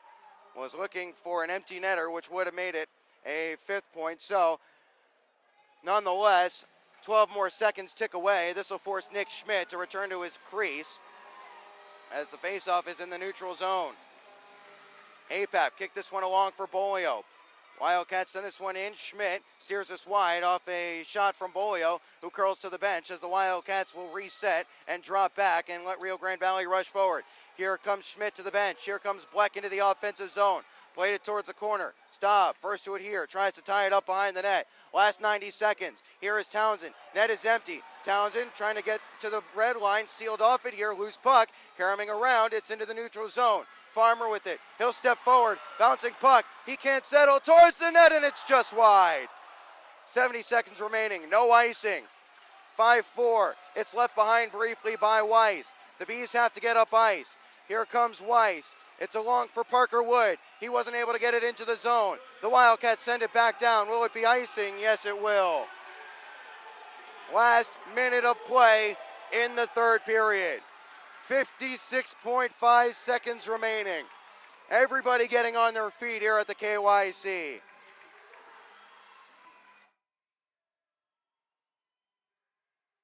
Zevnik set. The faceoff is in the dot to his right. Subri to take the draw. One loose. Here is Farmer. He'll try to skate it to the neutral zone. Softly, he'll get over the red line towards the net. No icing. It goes wide of the cage, though. 45 seconds remaining in the third. Hard up the ice. Here is Zumalides. Pitchforks it in past the stick of Cam Knight. Zevnik goes to play it. Turned it over to G-Raz, but Knight gets back in position. 36 seconds remaining. Springs loose. Nielsen, one-timer goes wide of the cage. Picked up here on the rebound by Wendling. Wendling trying to dig this one loose on the near side wall. Here is Farmer leaving it behind. Zumalides shot. It's canceled out. Subri, can he clear? It goes down the ice and comes up short of icing. 20 seconds remaining. The Wildcats lead by 1. 5-4 the score. Into the offensive zone come the Bees. Here is Matt Cook. He'll go hard around the glass but can't clear the zone. Here is Cam Black. 10 seconds remaining. It's into the corner. Up to the point it goes. Here's Nielsen. His shot goes wide. 3 seconds remaining. Stop. Floats it into the neutral zone. And the Wildcats win. 5-4. The first victory in a playoff series in franchise history. And the Wildcats are moving on to face Topeka in the division semifinals. Another comeback win for the Wildcats. They overturned a 2-1 deficit last night, a 2-0 deficit, and a 3-2 deficit tonight, and they come away with a 5-4 win. One heck of a series between these two teams. Full credit to Rio Grande Valley. They played hard for every single second of these two games. But the Wildcats come away with the win. We'll step aside. When we come back, we'll put the wrap on this one as the Wildcats are moving on to face the Topeka Roadrunners in the division semifinals. Back in just a moment as Wildcats hockey presented by FastHockey.com, presented by Armored Roofing, will continue on FastHockey.com and the Wildcats Broadcast Network.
So, were you nervous at any point?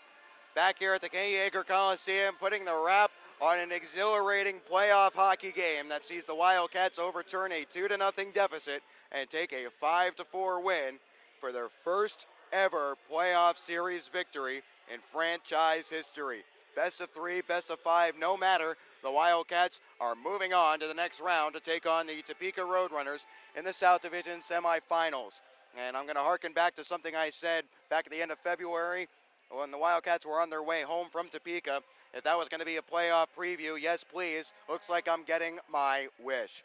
Let's take a look at the scoring summary here, as there was 9 goals to get you through. Logan Wendling scored the first 2 for Rio Grande Valley, as the Wildcats got off to a nightmarish start in this first period of Game 2. It was Logan Wendling putting it home into an empty net off a misplay behind the net, off a simple dump in. That made it 1-0 at 3:10 of the first. Wendling had another shot that went home at 8:24 of the first, as the Wildcats responded well after that. Austin Shaw was pulled for David Zevnik.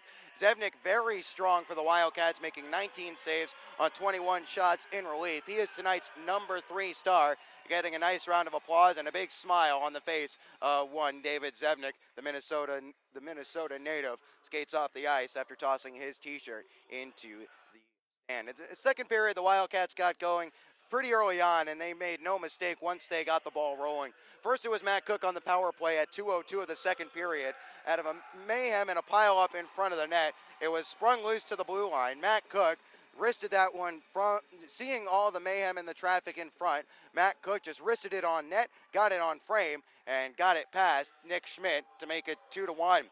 Johnny Lazarus would tie things up at 5:07 of the second period, just over 3 minutes later, on a beautiful individual effort. He's got some beautiful talent, as Johnny Lazarus, when he's got some stick skills and some skating ability. He showed all 3 of those on that goal. He took the puck away in the neutral zone from Evan Bell, skated down the right wing wall, cut in towards the net, pump faked on a forehand shot, pulled it onto his backhand, and threw it up into the roof of the net to make it 2-2. A Mason Van Tile goal for Rio Grande Valley made it 3-2 Rio at 5:49 of the second, but that is the last time that the Killer Bees would lead on the evening. Austin Bolio would tie things up for the Wildcats, making it 3-3 heading into the second intermission. With a nice goal, he walked out from behind the net. He was looking to play a pass in front initially as he dusted it off and tried to swing around. Instead, seeing no passing lanes open, he spun towards the front of the net and from just below the hash marks, wristed it past Schmidt to make it 3-3. In the third, the Wildcats took their first lead of the night at 3:01 when Colin Staub roofed one home. It was a simple dump in, or rather not a dump in, it was a nice play by Matt Cook off the faceoff to hold his own. He played it well wide of the cage on purpose. Apap gloved it down, dug it loose, got it to Bolio, and Bolio swung it to the high slot for Staub to make it 4-3. A power play goal from Tommy Apap, which would eventually prove to be the game winner, gave the Wildcats a 2-goal cushion at 4:40 of the third before a power play goal from Stathis Sumalides made it a 5-4 contest and set up a grandstand finish in the last 10 minutes. The Wildcats were able to repel everything that Rio Grande Valley threw at them, including the kitchen sink, as they came away with a 5-4 win, and they sweep the best of three series, 2-0. Getting the win tonight is David Zevnik. He makes 19 saves on 21 shots. Getting the loss, Nick Schmidt. He makes 22 saves on 27 shots. The Wildcats will move on to play the Topeka Roadrunners.